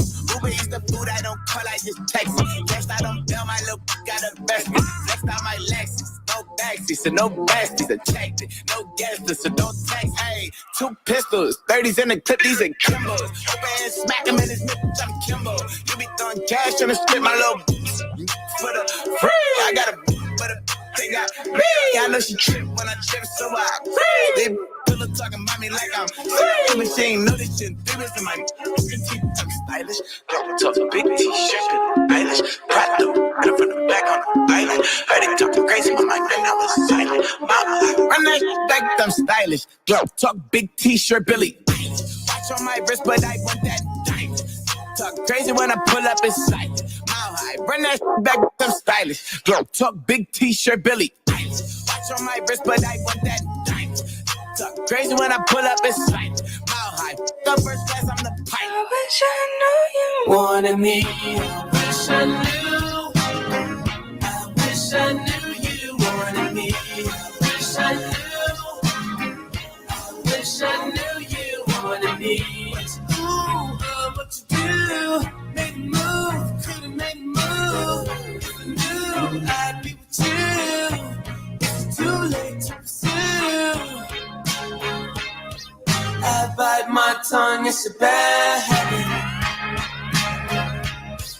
Kinda mad that I didn't take a stab at it. Thought you were too good for me, my dear. Never gave the time of day, my dear. It's okay, things happen for reasons that I think are sure. Yeah, I wish I knew. I wish I knew you wanted me. I wish I knew. I wish I knew you wanted me. I wish I knew. Yeah, I wish I knew you wanted me. I wish I knew you wanted me. Say to me, there's no morning. I wish you wanna play with me. I wanna know.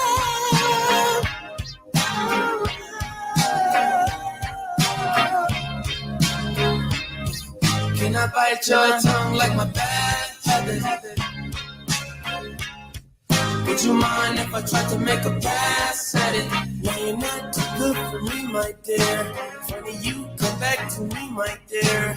It's okay, things happen for reasons that I can't ignore. Yeah, I wish I knew you wanted me. I wish I knew you wanted me. You can't surprise tonight. I'm everywhere, I'm cross-sighted. Now that you're back, I can decide And I decided you're invited. You always knew the way to wow me. Go round, get tongue-tied. I turn it on, I make it rowdy. Then carry on, but I'm not hiding. You grabbing me hard, cause you know what you found is biscuits, is gravy, babe.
Can you woo?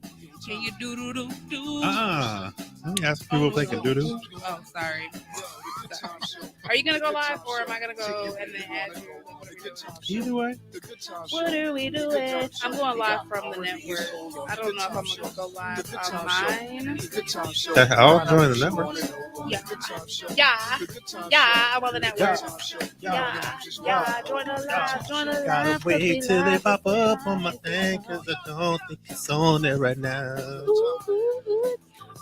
It was something else I was about to say. Oh, isn't it crazy how we actually hear the song that the TikTok trends came from? Yeah. Because I just heard that song, Bad Habit. And that's the TikTok was like, when I bite my tongue, it's a bad habit. See, I don't watch TikTok like that. So my kids will be like singing certain songs, or, you know, I'll have something playing on Spotify. Are you going to mute yours? I'll mute it, because this one's all the way over here, so our voice will be down. The Good Time Show. Take you where you want to go on the Good Time Show. The Good Time Show. So my kids will be like, or my youngest, who's 11, youngest boy. No, actually he's not. He's just 11. I can't even say youngest no more. We got the other kids. You got the twin. So I'm got some on Spotify, and he's singing the song. I'm like, how do you know this? Oh, it's a TikTok song. Yeah. It's not a TikTok song, son. It's a song that is on TikTok. Yeah. It's like those dances. That's like the go-to thing. But that's where that song came from. And I never knew that. That song, when I like my thumb, it's a bad habit. I hated that song when I first heard it. I never heard. Okay, so then this is another thing. I saw someone else doing this interview, and I can't remember who it was. I don't know if it was Coyle Ray or if it was somebody else. But they were saying how labels actually don't like. Now I need to find out exactly who this was so I can give them their credit. But they were saying that labels actually don't like when artists make TikTok songs, because when you make a TikTok song, most people only listen for that portion and don't listen to the whole entire song. So they feel like, how are you going to produce a whole entire song or a whole album if they're only hearing this snippet? Does it matter though? Aren't you getting your click off of that snippet? No, I don't think that the streaming systems haven't figured out how to record the TikTok credit to their royalty credit. Which makes sense though, because I know in somebody correct me if I'm wrong, but I believe in music production, if it's less than like 3 seconds of the song, you don't have to pay for royalties, right? Exactly. But when people are mixing it, DJs are spinning it. Like when you think about the Coyle Ray, because girls love players too. Think about the DJ who remixed it and it became a TikTok song. That's That's not not even the her. original, Yeah, so that's not they even don't her. even get credit What for you know that. about them? Yeah. It's a lot faster. You That's know, not if her you even original change, beat. if you change, so I learned this through, I should have learned this through audio engineering school, but didn't. There was a thing that came out where when cops were on the scene, they would start playing music, or like Disney music or like copywritten music, so that people couldn't film them and put it on social media. Oh, because it would get Because they blocked. would get blocked for copyright infringement. Mm. But somebody, one of the sleuths on there was like, all you have to do is take the video and pitch it up or pitch it down, and you can Oh, play it changes it. Yep. You can play it. There's a lot of ways around the system. There's a way around pretty much everything. I mean, that is very, very true. Pretty much everything. That is The, very the people that know that more than anything is criminals. Because these damn criminals, I swear, if criminals, better and better. if they use their ingenuity to solve world hunger or like world peace, I want to save world peace. That's their marketing. hey, who done joined the live? It's me. Yeah, girl P. It's me. It's me, yeah, girl P. It's me. Okay, so before we went on a potty break, for those who may or may not know, if you're riding in your car, wherever you are, thank you for tuning in. Again, I am your girl, the princess of all. And I'm Cujo Speaks. And we are here on Hot 93.97 on the Good Times Show. He's rocking the hot and I'm rocking my indie looks. You know what I'm saying? Because your girl always stay indie. If you ain't know, now you know. Yeah. But so before we went on a potty break, I was talking about the interviews that I watched of Cardi B on the new Jason Lee channel. Hey, TT from the D. Hey, what she'll up, be though? joining. Hopefully, she'll be joining the Hot 93.97 Let's network go. family as well. With We've her been talking show. about it. Y'all I'm excited. Definitely want to make sure y'all keep it locked. All right, keep your eyes All the way peeled. locked. Open. Spring 2023 is gonna be. It's about to get wild. It's gonna be wild. Hello, it's a king in the building too. She said, "Let's go, Queen." Hey, Okay. it's a king in here too. It's a king. It's a king too. It's a king too. We're gonna give our shout out to our king. Everybody's got a little queen in them Oh. somewhere. Oh, she doubled Hey, down. hey. Maybe she didn't hear your comment yet. She didn't hear you yet. Oh, there we okay? go. Hey, hey. And she said, "Hey, king." Say, "Hey, king." Hey, this is how we do over here. Um, So you, we crazy okay. over here. Welcome. So when I watched the Cardi B interview, it gave a lot of insight on, kind of what's been going on, but people also just are not used to those type of realists in the world, and it's so hard. She said it's going all the way down for sure. Oh yeah. It's so hard, when you watch people like, a Cardi B, because you can tell how genuine and how sweet she is and how pure she is, and how sometimes the public or the media can take that and try to spin it in their own perspective or their own way. Even when she talks about, her and her marriage with Offset, and she's like, I used to love to post about relationships, but the moment that you say something, it could be about somebody else. People want to fine tune and make it about your relationship. And it's like, I hate the way that social media has become, because it does make people afraid to speak on things, because you never know who might try to throw something up. When she's like, people don't even understand. Her and Offset got married 6 months into them being together. Anytime you get married that young, or just become in a relationship that early, you're learning each other through your relationship. So you're going to make mistakes. Yeah. I mean, me and my now husband did the same thing. We got together very early. So a lot of the mistakes that we made, it was just because we were learning each other and we were growing while we were in a relationship. But we knew we wanted to be together, but we still had changes to be made. Right. Now, when you look at Offset and her, or, any relationship, it develops over time. You grow. I mean, when they first met, they were 20, 21, 22. They've been together a while too, right? Yeah, they've been together for quite some time. So, when you see those types of things, people don't understand how that goes. She's like, we were were on the road all the time. We only seen each Yeah, other it's like twice out of like 6 months because he was touring, I was touring. So that's rough on a relationship, You especially gotta when you know talk who about you a are and marriage. what you want in that But when you're situation. that young, you don't know. So you're learning it in the course of your marriage. So Yeah. you're bound to make mistakes, set boundaries. Hey, look, I'm not allowing that. Because, okay, if they hadn't got married that early, it would have only been them dating. You know what I'm saying? Yeah. So, oh, he cheated while dating. Okay, because we're still getting to learn each other. We're still getting to learn hold on, boundaries. wait. Let me backpedal for a second because this is something I want to touch on. This is something that I've always hated about. And again, I think my theme for today is society and how society sucks. Society sucks. I'm gonna make a shirt that says society sucks. Please do. So what to me, I feel like people put far too much weight on the marriage thing.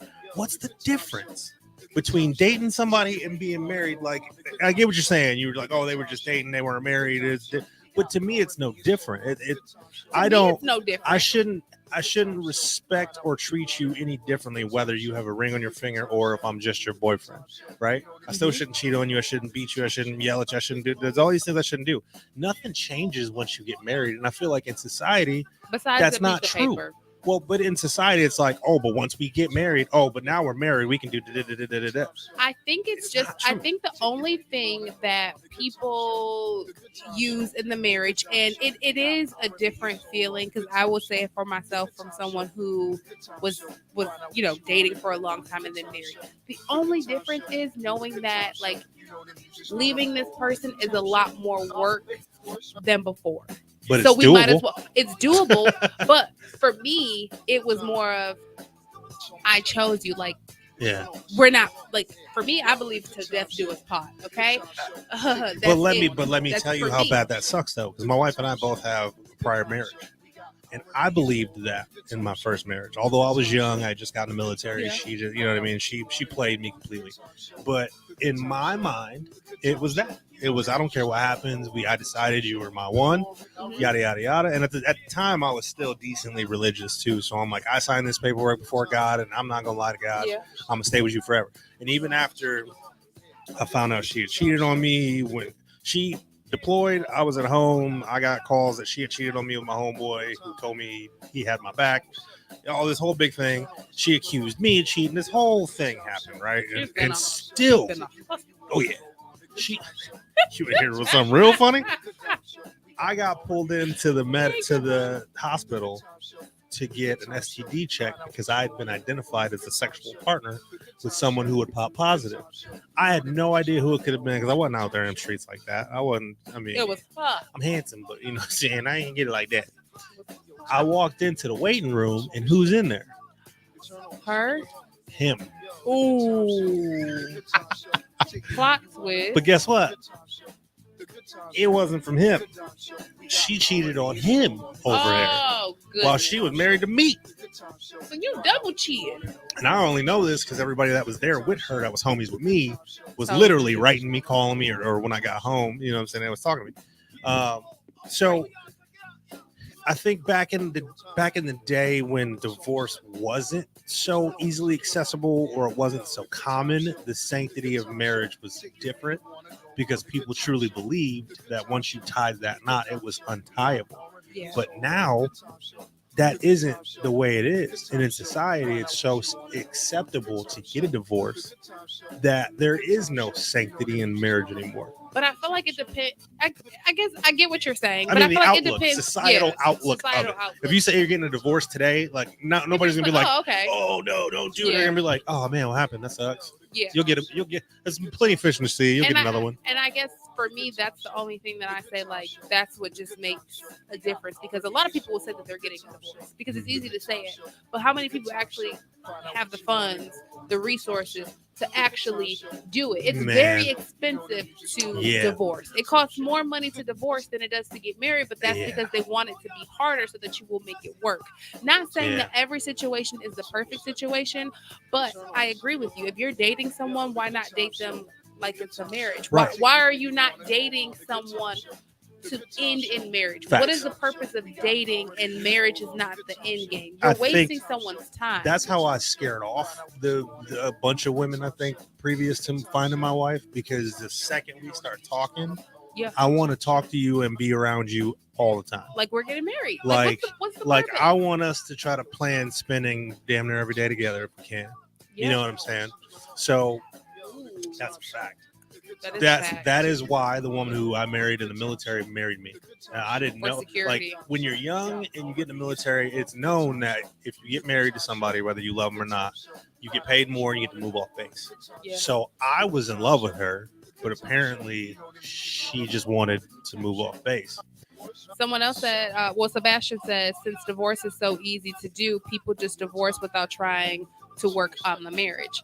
And that is true too. I think a lot of people feel like, oh, I don't want to deal with that. I'm getting a divorce. Facts. Oh, And you I make me think sick. I'm people getting a enter divorce. marriages now easier than they would have because it's so accessible to get divorced as well.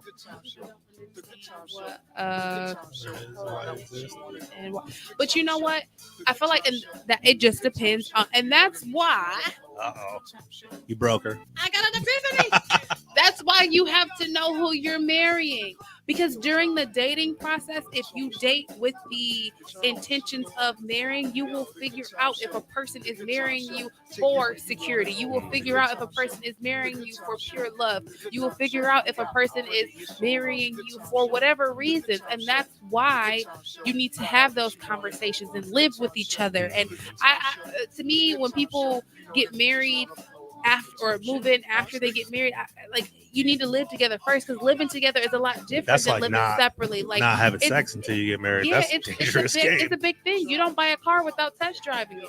You know what I'm saying? Who just buys a car and don't test drive Rich it? people. Because if it's broke, when you drive off the lot, it depreciates. Rich people. They're like, No, they look, don't. okay. So some people out here jumping into marriages like rich people jumping into cars. I crashed out by another one. Crash my marriage, I'll find another marriage. That's true. Like it don't That's matter. true. So it's just funny to me, and I think there's different. I would say in a relationship, it should be a talking stage, and then pre-marriage.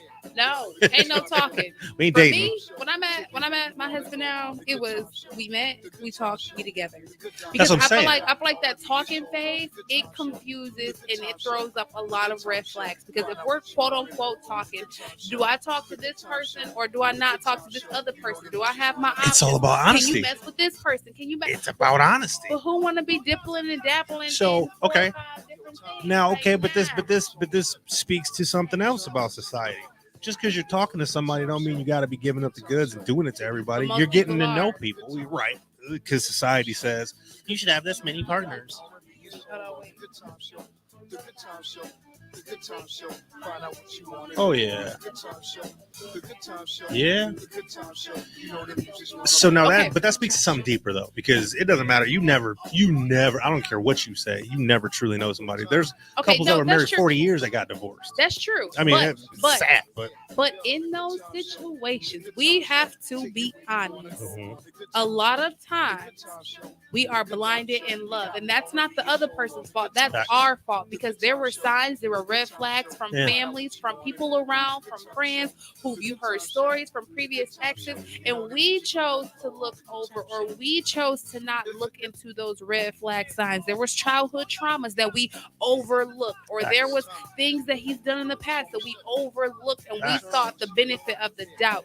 Most people get one thing I will give to my therapist. My therapist, when me and my husband were going through premarital counseling, his main question was, if they never develop to the full potential person that you think that they can be, do you still want to marry them for who they are now? The sad And fact most is, people marry people because they feel like the what they're potential gonna be. or what you're Now- gonna be. And if they never change, then you're upset. so this is spiraling What's up, off to a whole different topic that I think we can definitely talk about a different day. I know, because we didn't even finish the Cardi B. We're gonna go back to that, but because what you were saying is, about dating somebody for potential. People who are people savers, which I feel Yes. like there's Yeah. so many of us That's out the there, problem.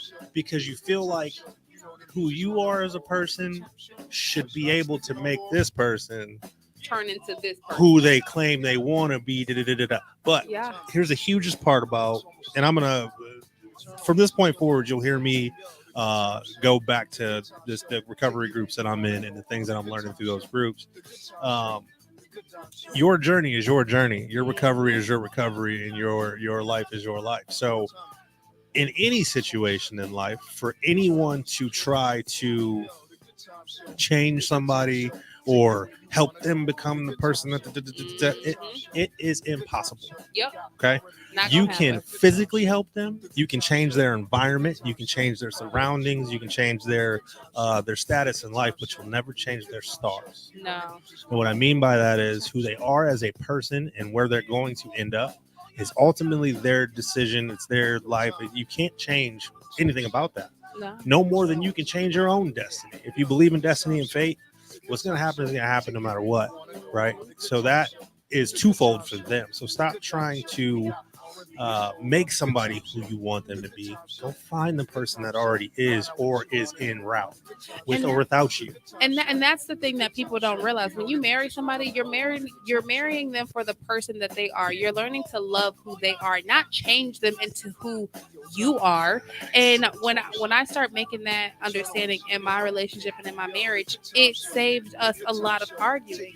Instead of me being mad at you because I chose to come home and do the dishes, cook, clean, and put the kids to sleep. I chose to do that, but I'm going to get an attitude at you for not doing it. Right. That was a choice that I decided to make. I can't be mad at you because you chose not to. I could have came home and sat down on the couch with you and just chilled and let the kids fall out where they go out.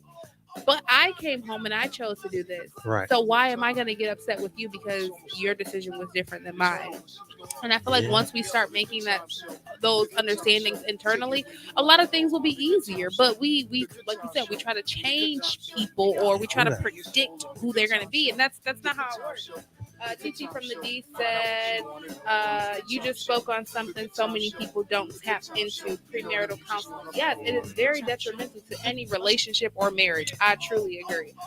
She says, I love the fact that you both are letting people know it's okay to be a part of therapy groups. Counseling is a healthy choice. Really Absolutely. is. Listen, we have too many world traumas and traumas in general that it needs to be fixed by a professional. And I'm not saying that and we've talked about this before, I'm not saying that therapy is a one-stop shop, because you have to actually do the work in order to make it happen.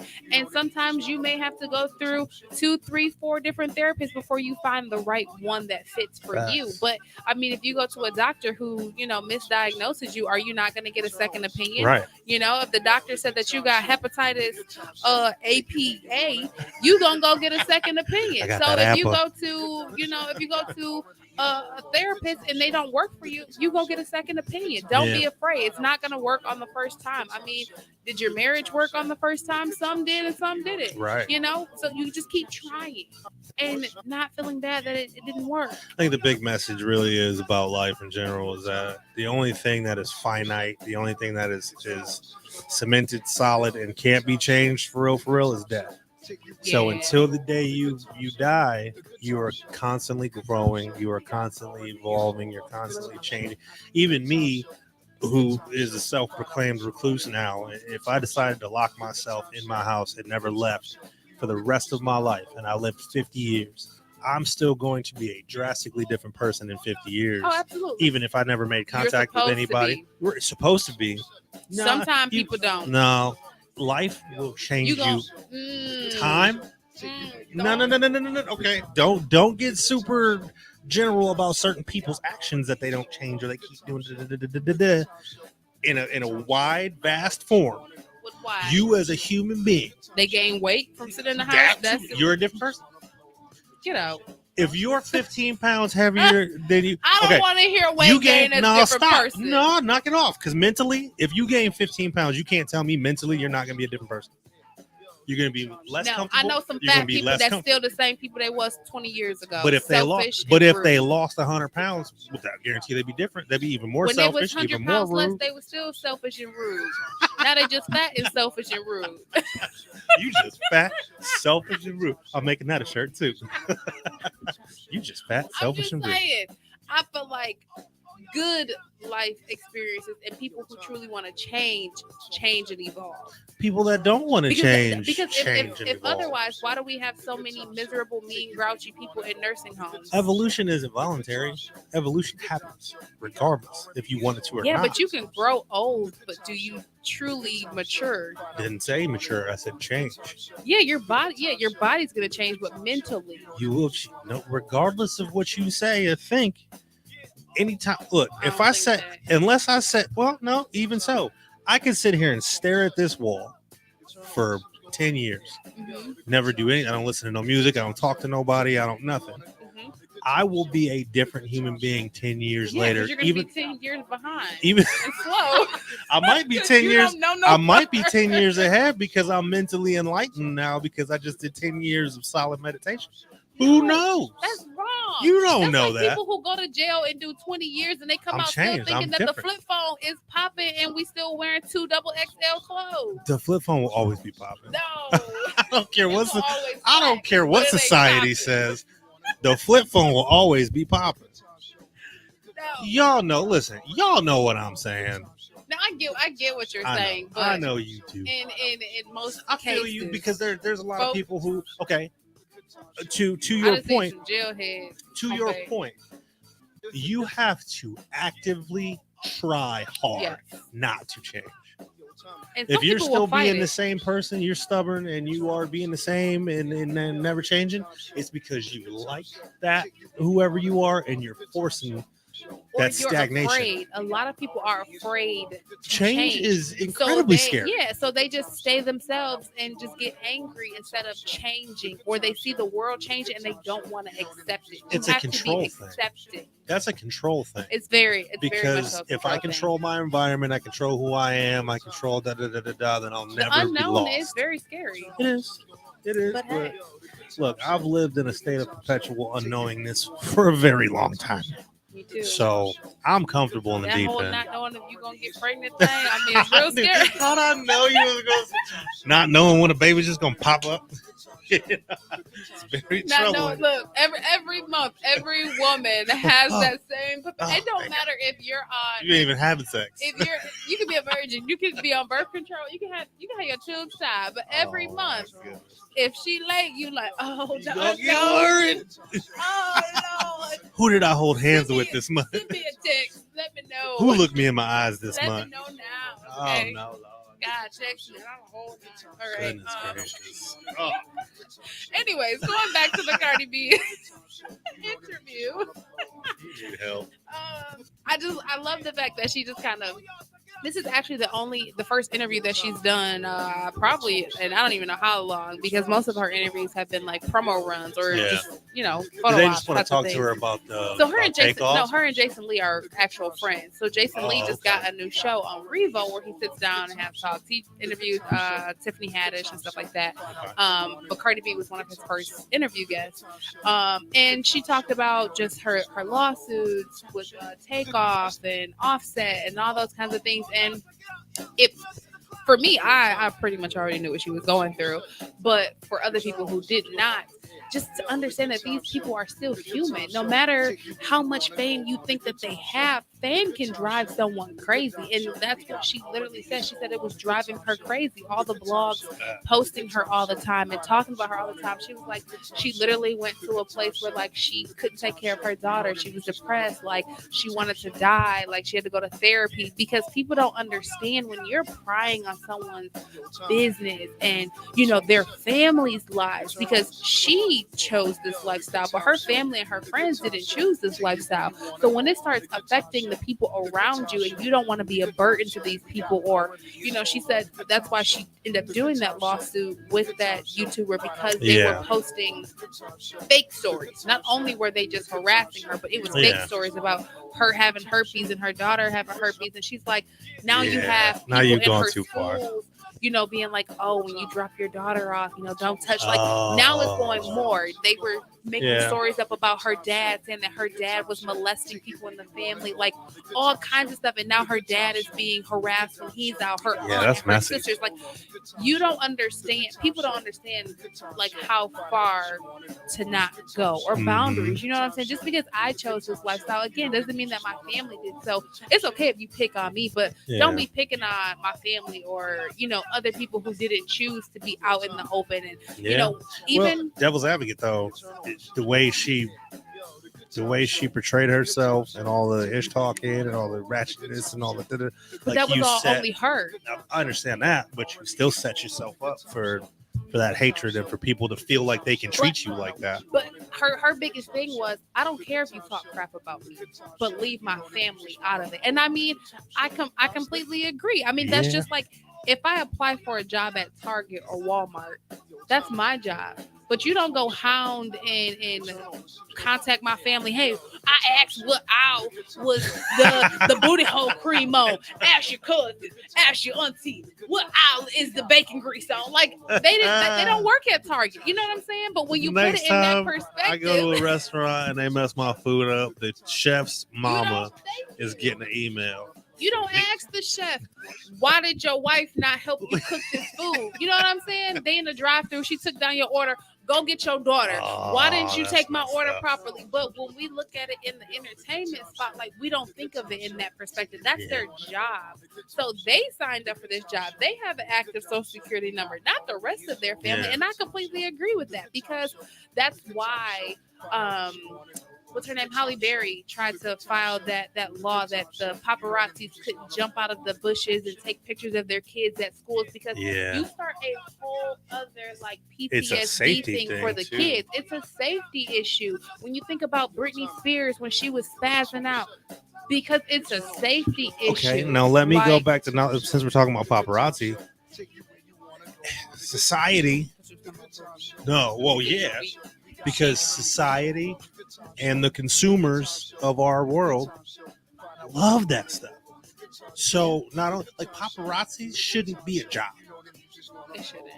But it is, and it's accepted, and it's like there's now laws and like you shouldn't be able to pop up and take pictures of somebody when they don't want it to happen. Exactly. Right? Isn't it illegal to video somebody and audio record them without their knowledge? Yeah. So how is it not illegal to just pop up on somebody, take a photo, and sell it? That's what I'm trying to figure out. It's society. It's, look, they pick and choose. There's how many people are there in America? Oh, a bunch of billions. Billions. Yeah. Okay. You telling me that if, which this will never happen because the division in America. The strategic division in America was done so well that it will never be broken. Oh. I'll say that, and if anybody thinks I'm lying or I'm wrong, please prove me wrong because that's what needs to happen. But we're so divided that we can't see that if 2 billion or a billion or however many people are in this country banded together and said this is what's happening, it would make a change. It would happen like that. It would have to happen overnight, right? But it would happen overnight. So all of these problems that we have in our country today are perpetuated by society. Yeah. Society we allow it. And that's another thing I used to hate seeing and hearing. If you just stand up, if you just do this.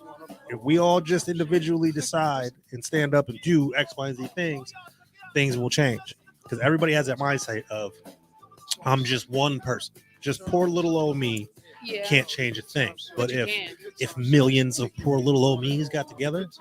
That's how the Million Man March happened. Thank you. And back then, they didn't have social media. Thank you. They had no phone calls. So how everybody find out about this rally and about this walk? Thank you. Exactly. You know, it's about funny to me here. too. The only time people get together like that in masses is when some tragedy happens and there's a GoFundMe that gets popped up. Yeah. And all of a sudden, that GoFundMe went from $500 to $200,000. I'm like, dog. But let's do it before the GoFundMes. You know what I'm saying? Like, let's do it before someone dies. Let's do it like let's get together. Let's make get it a together and preventative make changes now. The Good Time Show. Jazzo Fears. Jazzers. But yeah, she talked about Offset's reaction to hearing that Takeoff got he wasn't killed. doing well for a while. Yeah, she said he just woke up and he was like, his phone was ringing. It was like in the middle of the night. And he was like, they were supposed to go to a party. And this is where I say, you know, your timing is everything. They were supposed to go to a party in New York City, but their daughter had gotten sick that night and threw up on them and like ruined their costumes. And they just were home with the kids and just in bed. And we got a phone call middle of the night. Offset answered, and he just heard them on the phone, and she said he was just yelling like, "What? No!" And then she was like, he said, "Offset is Takeoff dead." Offset said, "Takeoff is dead." Yeah, that's a tongue twister. Ooh, that is a tongue twister. Yeah. And then she's like, she said she slapped him. Was like, "Don't say that." And he was like, "No, it really happened." And she said he was just running around the house, like throwing up and screaming, and she's screaming because I mean that is something that you don't expect that phone call in the middle of the night. I mean, you don't want that phone call in the middle of the night. Mm-hmm. So she talked about that and just life in general. And again, I think that a lot of people just like we talked about earlier, feel like because you have this money and this fame, it solves all your problems. And like she said, she's like, fame hit her overnight. She's like, she literally went from being like a normal civilian to boom, all the attention on you and everybody knows you. But it takes time for you to change and evolve. The person she is now, I'm not going to say fame did that or anything. It's just life did that. Now she's 29, dang near 30, 31. So time has evolved and changed. I mean, but it's crazy when you look at it in her perspective. But then when you look at a Justin Bieber who went through the same changes and the same things of, you know, growing up. Oh, yeah. But I'm just saying, when people grow up in that spotlight, people like to shun them. But it's like, it's growth. If the camera was on you at that age, how would you expect it? You know what I'm saying? Like, it's just a natural 19 to 29-year-old growth span of and everybody partying, learning life, and all those things. Everybody feels like they would have done it this way.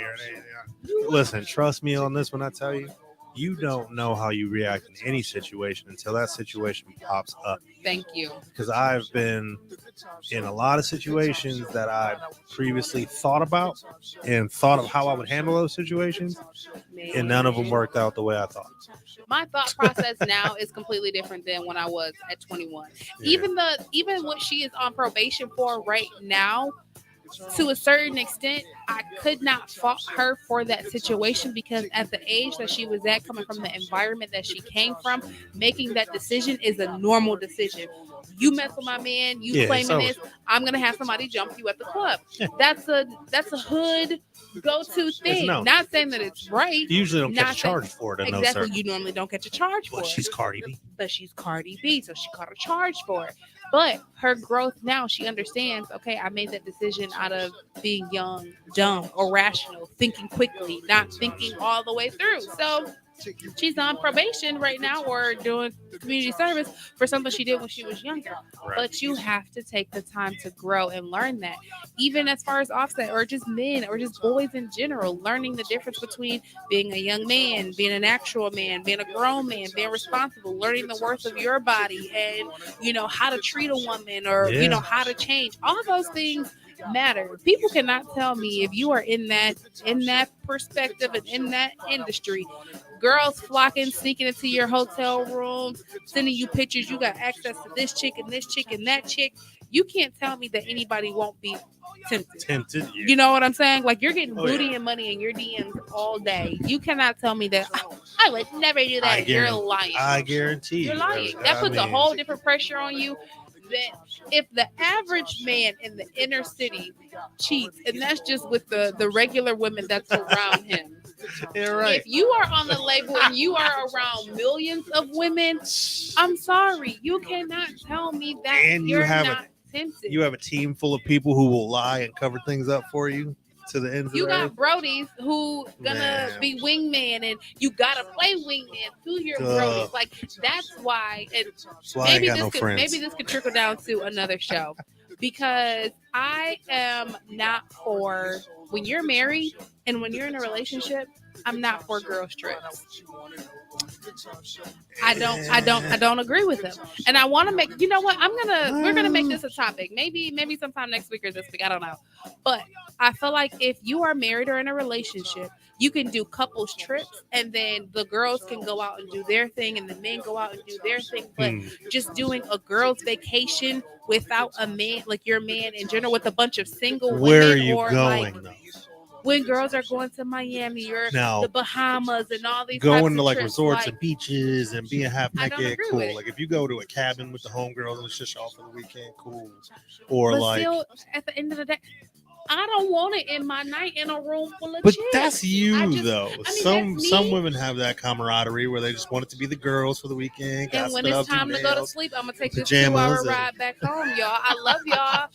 Bye, la chicas. I'll see y'all tomorrow. I'll be back in the morning after I get some Like- dick. It's not even about that. It's just like The best part of waking. I just don't believe in It's like grabbing spending on the my night butt. outside the house. Like I don't know. I don't know. That is just me. But I feel like it depends on also who you're going on these trips with. If you're going on a trip with a bunch of single people, that's why those things happen. And that's why I said it. For one, it matters where you're going. For two, it matters the itinerary and the intentions. You know what I mean? Perspective is everything. So, like, my wife is going on, hopefully sooner than later, going on a girls' trip with her sisters. Yeah. And they're going to Vegas. It's her sisters, for one. So, in my mind, now here's the thing. When you know the strength of your relationship and you know the strength of the person you're with, yeah, everything else is out the window. My wife could go to Thunder from Down Under or Chippendales with $100 in ones, sit in the front row, and see all the wee-wees she wants. I know she ain't touching none of the wee-wees. I know she ain't going home with none of the men's. That's nasty for me. She coming home to me. But I'm just saying. All her friends could be in the boom boom room. Got your rubber band joint on my shoulder. Get that going. As long as I don't look, the wee can't touch her, but she can go see some wee. But I trust 100%. Like I know without a shadow of a doubt in my mind, and I have that faith. Now here's the funniest thing, and I hate to bring religion into everything I do, and to make all them religious folks mad at me, but me having that faith in my wife, right? You know how many people on here would be like, I don't know, you shouldn't have such and such guy after over you. I don't know, you don't know if you should trust her, but they'll blindly believe in God all day long, even though there's hurricanes and babies dying and da da da da. You don't question God, but you better question your wife. That's backwards. I have faith in my wife. I have faith in my relationship. Undying faith. In our pots. She can go anywhere on this planet with whoever she want to go with, and I believe it. TT from the D says, I enjoy girls' trips, and I think it's cool for fellas to have a guy's trip. It's about your choice. I respect your choice. It's not for everyone. Facts. Detroit Bird. So, hello, beautiful people. And, hello, beautiful. I agree. And, again, I do feel like it depends on, your friends' choices or your circle. And the only thing that I'm going to say, the only reason why I feel like that is because if it's a place that we've been to as a couple, then yes. But the only reason why I say girls' trips to like exotic places is because my duty in this world is to create memories with my husband. Yeah. And I'm not going to go to a place that neither one of us has gone with my homegirls and then make you feel like a second feel string. you on that. So if we go to Miami together and then me and my homegirls decide to do a trip, okay, I will. Yeah. But I'm not going to do a cruise with my homegirls and me and my husband have never done that because I'm now creating a memory with you guys and not him. And that's just how I feel or how I see it in that perspective. But it depends on your friend circle. But that's kind of messy though, because there is a What's up, Lucky? there's a fine line between that because you should still have your own life. I feel like, and I agree that you should make memories together. But I don't think if the opportunity arises, you shouldn't make any other memories outside of memories with your significant other. I just feel like this is for my relationship, right? Every relationship is completely different. And that's true. If you're built that way, that's not you and your partner don't do that, and that's how you guys feel for the safety of your relationship, perfect. There's nothing wrong with it. Here, let me put it out. There's nothing wrong with the way you do your relationship because it's your relationship. Exactly. So when that door closed, it's between you two. Like, and that's why when you listen to this show, you'll always hear, regardless of what we both feel, you'll always hear the other side. One of us is going to be devil's advocate and going to bring up the other side. We always bring it out. That's what TC just said. She said, I know a couple balance. who broke up for that reason. She says, I love the balance you both are bringing. We're here for information. We're here to bring up conversations. We're not here to peddle. And I'm not here to down because I could be like, oh, y'all stupid for going to grocery. No, it just don't work for me. Whatever works for you. Like, I just can't do it. We're sharing, and this is what I wish more people had the ability to do.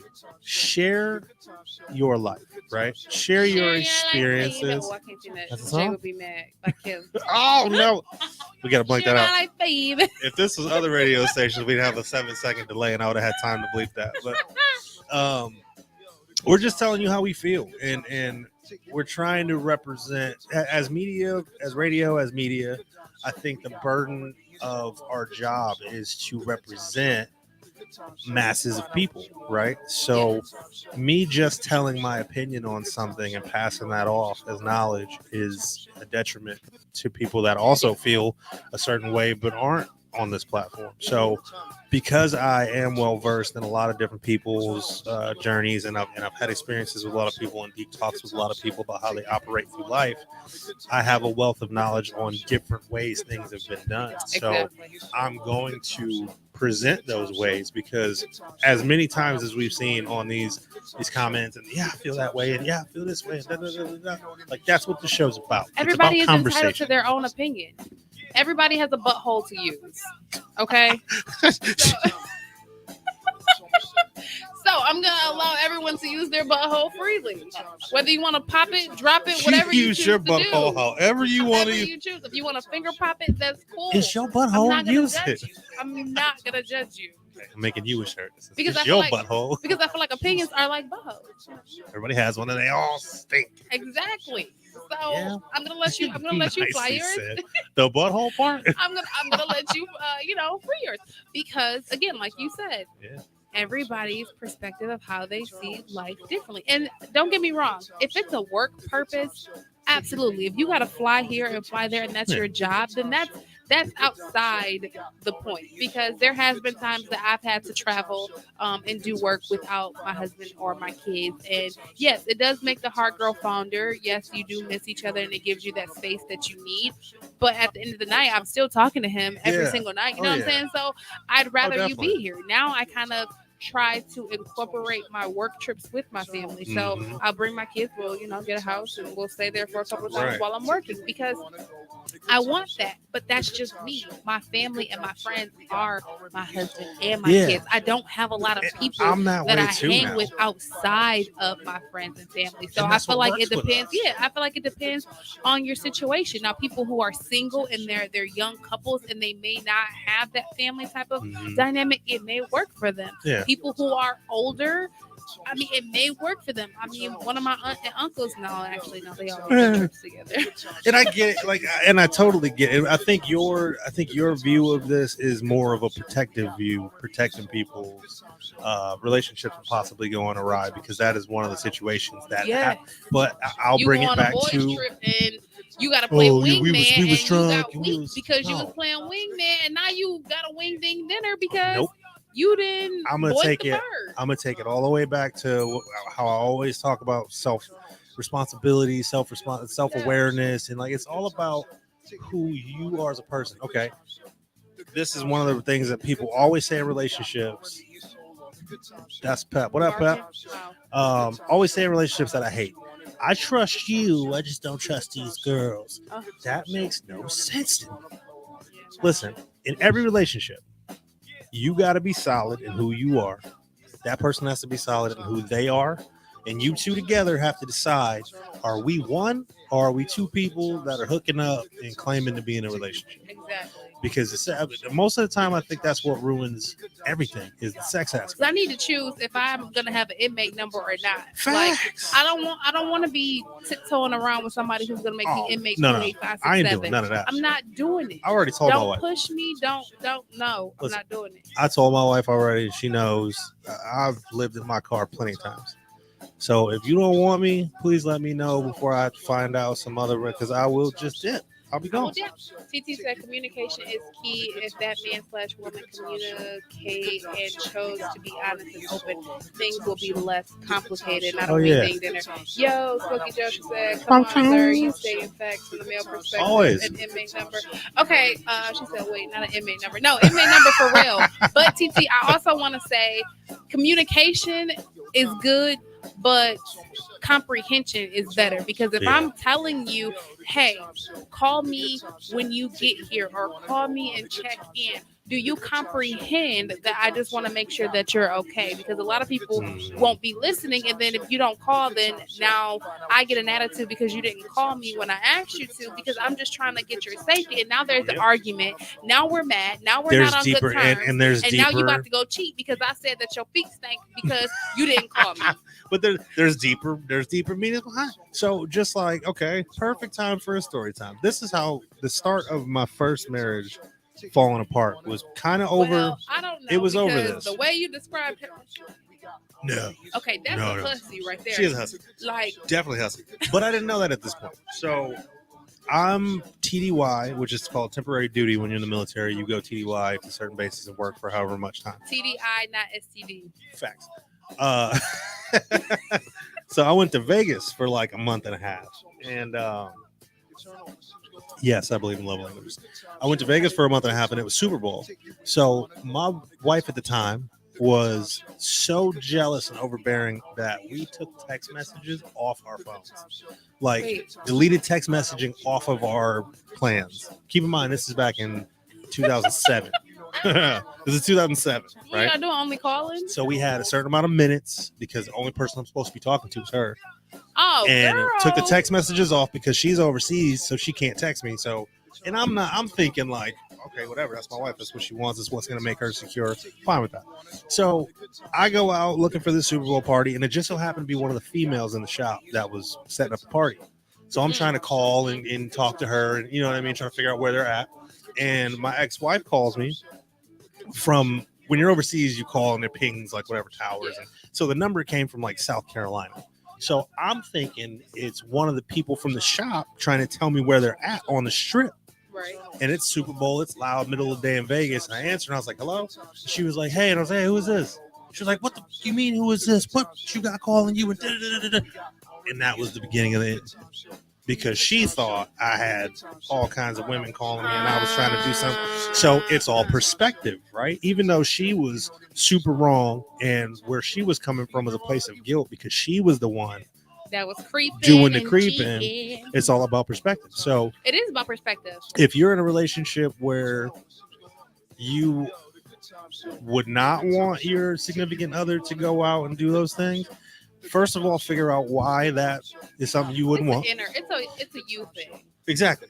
And then I think when all those miscommunications happen and, you know, a man is out or a woman's out and gets a call and then there's this argument, you probably doing this, you probably doing that, then there's insecurities that have been way deeper rooted in that one scenario or that trip or whatever. Like that's been boiling and waiting to blow over, and anything could have made it happen. Yep. So in the beginning of it all, you've been sneak creeping, and now you're trying to flip somebody the script. been doing something. Now you're trying to flip the script, make it like it's me. So you gotta, everybody needs to have personal responsibility in being a good human to start with. I feel like if everybody took that responsibility, then we wouldn't have such a problem. Yeah, and that's true. And going back to what Smokey Joe said about love language, you definitely need to know a person's love language. Facts. Because if this person's love language may be verbal and you thinking that it's touch, y'all gonna automatically clash every time, no matter whether y'all out of state, in state, in the same house, in a different house. Like,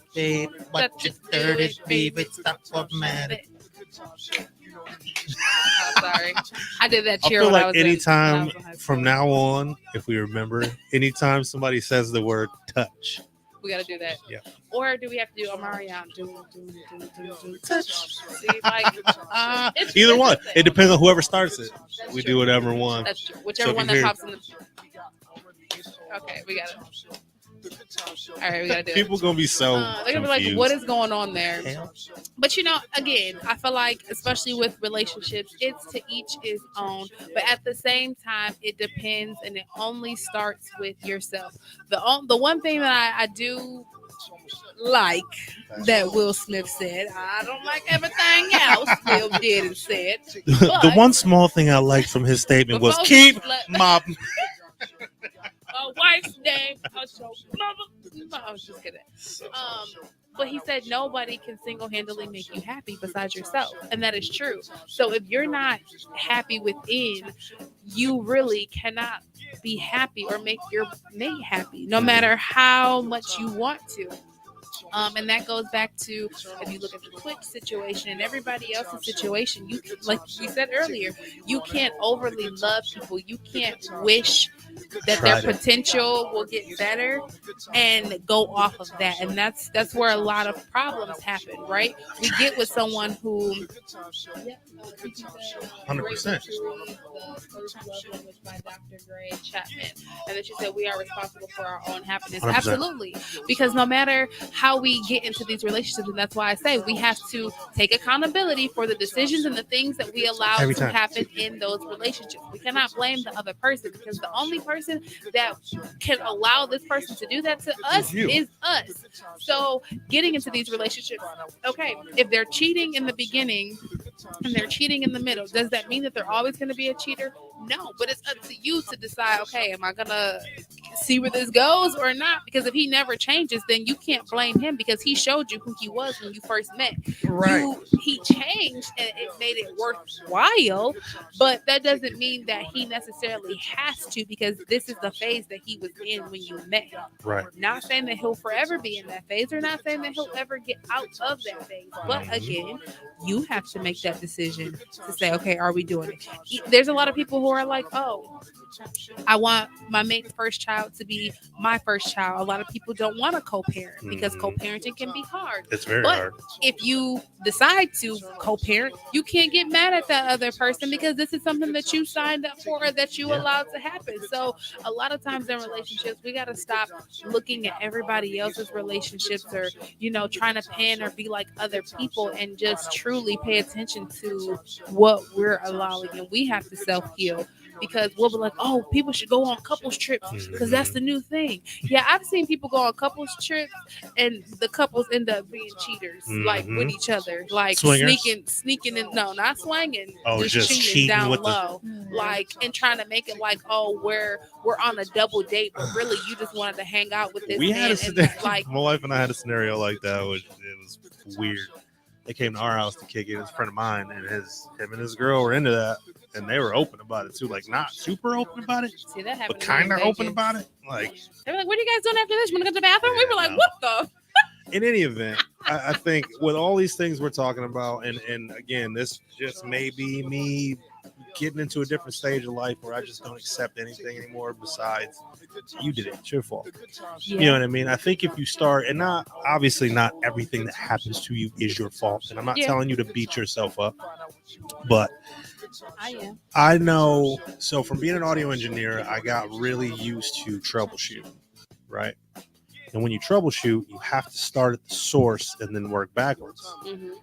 And I feel like in life, if we do that, it'll be easier. If you always start with, okay, I allowed this in the first place. I did this, and go through the checklist of yeah. And at the end of the day, you only, what you allow is what happens to you, right? So of course you may pick the wrong person and give them a chance, and they do you wrong. But now after, I can't even really say do you wrong, because there is that period of getting to know each other, right? And if you've done me wrong, then I obviously haven't set a precedent in the beginning of us knowing each other. Right. I left those walls down, and I wanted to see what was going to happen. So you can't be really too mad when that person does something that you probably never told them was, unless you did. Right. You're always going to try your boundaries to see what can I get away with. You don't know. What can I hide? What can I sneak? And if you haven't had that clear dialogue about what you will and won't accept and what you will and won't like, if you haven't had that clearly stated dialogue, that person don't know. But if your actions don't match it, it's like the parent who always threatens to whoop their kid but never whoops their kid. Mhm. So it's like, oh, I'm gonna whoop you, I'm gonna get my belt, Right. but you never You do this actually again, do and it. I'm leaving. So, oh, you cheat. Oh, I'm gonna leave you, but you don't leave. Right. Okay, you cheat again. Okay, I'm gonna leave you. You don't do nothing. He's Right. not gonna believe you at Stop that talking point. about the You other better person. pack his bags, put it on the Stop curb. talking about the other person as and if do they're something. like they're the worst person on the planet. You're the one that feels like you're the worst person on the planet because you keep accepting these things and trying to weed through the. It's not worth. When all you late that. for work more than 2 times, they write you up, don't they? Yeah. They give you that notice, don't they? You better start. Y'all better start giving these people Okay, these I notices. don't agree with the honeymoon stages thing either because I No, feel I like don't either. there's no such thing. Like if you have a honeymoon stage in a relationship or a marriage, then you're lying to each other. I feel like okay, so I don't feel like it's the honeymoon stage. I feel like it's the new love, but that new love should never die. I mean, for me, my parents Right. have been together almost 32 years and they've never stopped dating. My dad Right. will randomly buy my mom flowers, not on a special day, not on an anniversary. They will randomly on a Thursday go to dinner, just them two. Like Right. they'll do staycations and getaways, and they've been together all that time. I feel like people get comfortable, and when, Mhm. like we talked about earlier, when you get comfortable, you stop doing. Well, and not even then just that. and then when you get comfortable, it's like, okay, why you don't do this no more? Not even Why just you don't do that. You no put more? your Like, best foot forward and you present your best self and you're on your best behavior. Like on a first date, yes. But I think a lot of people put their best foot forward through that honeymoon stage. And then once they feel secure, like, okay, this might actually be the real thing. That's when they start to be their real selves, or like even small stuff but like. you can still be your real self and still date. But I mean stuff like women are like, oh, he's never seen me go to the bathroom, or like I don't poot around. You know what I mean? Like little stuff like that you might after a But I year. feel like that's minor stuff. That But those are the things that people distinguish between the honeymoon stage and real marriage. Once you start doing those Well, I was doing everyday that before we things, got that's what I'm saying. Once you start doing those everyday things around now, Yeah. everybody's like, oh, honeymoon's over. But Yeah. I feel like those honeymoon stages are just still the buffering stage where you're still lying to each other about something. yeah, if or you're just having a not seeing the honeymoon- full of them. If you're having a honeymoon stage, both of you are making sure it's all rainbows and butterflies, and it's like you're waiting for that person to prove they're going to stay around when you drop the hammer or when you So, drop the other okay. shoe. So I guess it depends on how long you've been together. For me, I feel like anytime you have a child with that person, honeymoon phase goes out the door. Now, Because listen, I was that way. I was, I don't want you to see this, I don't want to see that.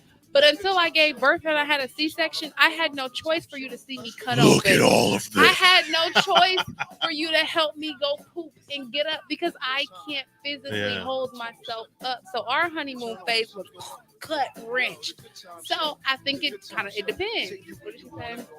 My version of honeymoon stage isn't the typical version. I look at it as once you mess up, you tend to retreat to go back to the honeymoon stage until they feel it's safe to be out of Almost like pocket. going to your corners once the bell ring, you go to like your corners and read.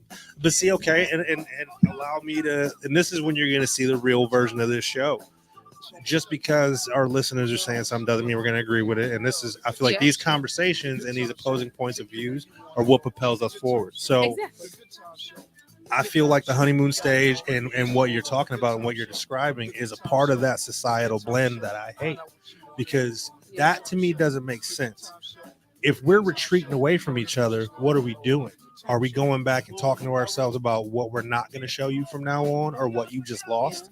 What walls we're going to put up? Are you reformulating your defense plans and defense mechanisms, and then you're going to go back at it? Like what's the Robot Wars? How they go out, they knock off a piece, and then they go back and they fix it real quick and push it back. It shouldn't be that way. A relationship, a marriage, all of that is supposed to be a partnership that you both grow through together through everyday changes, right? So to try to understand or work through it. Right. There shouldn't be the only honeymoon stage that you should have in a relationship is when y'all are out on your honeymoon for a weekend. Yeah. That's it. Because the real work started a long time ago. And if you guys aren't doing the real work that a relationship requires until after your honeymoon, you're already losing. And it does take. She just says it takes two. It Oh, does for take sure. two parties, because you can't love yourself by yourself. You can't put in more work than the other person. And I hate when people say relationships. Oh, hold on, wait a minute. Let me backtrack to a couple other comments. She said that's because you're a good podcaster. TC from the D. We are not podcasters, baby. We are radio personalities. But I still love you, boo. And But I when just you wanted bring to make that look, and when you connection. bring your show over here, you will be a radio personality, Radio, baby. 14 years in the game, baby. Hashtag. Oh, yeah. But going back to it takes two. I hate when people say it's 50-50 in a relationship, because that's false. Sometimes it may be 70-30. Sometimes it might be 90 and 10. Sometimes it might be 60-40, because both of you are equally putting in over work. And I mean, nothing in this life is 50-50. I don't care how people want to sugarcoat it. Somebody is always going to do more than the other, but it equals out to be the same exact work. It equals out to be abundant. You know what I'm saying? Sometimes you might have to give 200% and not 100, because that 200% might carry you over another 2 months that you might needed that, because you just don't have no oomph in you, because you're just tired and drained. So it definitely takes two, and it takes a lot, but not getting caught up in, oh, this is like when people were like, oh yeah, the first year of marriage is so hard. No, it's not. It's not hard. We went through our first year. Nothing changed. I mean, we still argued just like we did before when we first got engaged. 2 days after we got engaged, we were still bickering, because why you not cleaning the dishes? Like, stop having these self-proclaimed titles like, oh, it's just supposed to be fun and fairy tales because we just got married, or oh, because we just had a kid. We just bought our first house. Okay, I know people who bought their first house and the furnace went out this next week. Just because you reach a milestone don't mean it's supposed to be glitz and glamour. Life happens. You take the highs and the lows. TD said, I agree with what you're saying. However, I've witnessed 3 marriages that had a spouse teeter, her back and forth, and unfortunately the title narcissist wasn't introduced yet. Okay. And but teeter-totter, that's a narcissist right there. That's right. If so in those situations, okay, in those situations, what was the person that wasn't teetering doing? Was that person was that person sitting there and talking to you about the teetering and the tottering and the going back and forth and blah blah blah? Because if that person's teetering and tottering, I don't care about the sanctity. You've already ruined the sanctity of marriage at that point, and you didn't make sure that person was solid as much as you could, or you weren't solid. Something went wrong before that moment happened, and I don't think. Let's put it this way. And again, let me preface this again. I'm not saying I'm 100% right. I'm no guru with relationships. I've had a bunch of them that were terrible. You saw it. Okay, but that your perspective, exactly. That person did too. Your they perspective chose to look over it. And you can't project what you would accept onto somebody else, because you seeing those things in that relationship, and you seeing the teeter and the totter and giving your advice to that person. That person's not where you are mentally or emotionally, and that person isn't in life where you would want them to be, probably. So that sucks. It sucks seeing that, but you can't change. What I want people to understand is, no matter how people try to sugarcoat it, and I mean, I've been there in life, and I mean, we all still go through it. People know when something is not right. Like I said, whether they choose to continue to act upon it, some people do. But no, I still feel like everybody has that second thought in their mind, but they still choose to do wrong. They still choose some to people go don't. for Some it. people don't until it's too late. Some people do until it's too late. Some people are just young and lost. See, but because I've seen people that be like, I mean, I know he did this in the past, and I know he did that, but I'm so different. No. You just psyched yourself into. I've been that guy. I've been that guy. And we have to agree, like, okay, I oversold what I thought that you could be. We have to take accountability. And that's why I say, like Maya Angelou said, when people show you who they are, believe them. Yeah. We try to make excuses of, oh, this is what their background was, and they got the rightness to change. Because if they never do, you have to be okay with accepting what you accept. Facts. Say that louder for the people in the back. You have to be okay with it. I'm so tired of what everybody else is. I wish everybody lost their pointer fingers. Yes. Like hashtag no pointer finger. No pointer. Let's start that, because it doesn't matter who that person is or what they've been through or what it don't matter what they're doing. You're not going to change that. You're not going to be a part. If you're part, let's put it this way. the rest of your relationship is gonna be, and they're probably gonna find me. It's gonna be shit. Yeah. If that's what you're leaning your relationship on, right? Now, say you did, and again, somebody in my recovery group is going through this at the moment. He just got clean, right? He's been clean for maybe, I don't know, 4 months or so, however long it is. And he's got this female that he's like in love with, and she's currently still drinking heavy and da-da-da. And he's so worried about getting her clean so they can still be together, kind of thing. Nope. And I'm like, dog, I try to give him advice. That's the first step in recovery. I'm they like, tell bro, you not to date you're an addict. already, and regardless if he's dating her or not, he's putting the weight of the future on her bettering herself, right? And he's like, I drove her there and I did this, and I'm gonna make sure when she gets out. I'm like, you're already failing. Yeah. Because we're in a recovery group where we're supposed to be taking personal accountability, right? And all you're talking about in this group right now is somebody else's recovery. And that's just my recovery group, but that works in regular life, because in these relationships, when you're venting about the person that did you wrong, what is it always? He did this, or she did this, and she's this way, and she's this way, and I can't believe she did this. She. I didn't do nothing. I've been the right kind of Okay, well, what you're doing wrong is, why are we even talking about it? Exactly. Why are they not gone? Why are we not doing something else right now? Well, because blah blah blah blah. Okay, so are you only telling me half the story? Is this person really doing X, Y, and Z things? Because now we're at an impasse. Either you're stupid for still being with this person, or you're embellishing and reflecting and projecting those things onto that person. Either way, I ain't got time for this conversation. And that's why I say that advice that my therapist gave us, as if you married this person today, if they never changed, or if they never became who you thought they were in your mind, are you okay with saying I do for the rest of your life? And that's what people have to understand.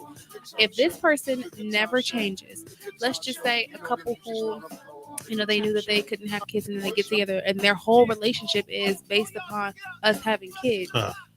Are you okay with if we can never ever have kids together? You know what I'm saying? People don't understand those decisions when they're getting married or spending longevity.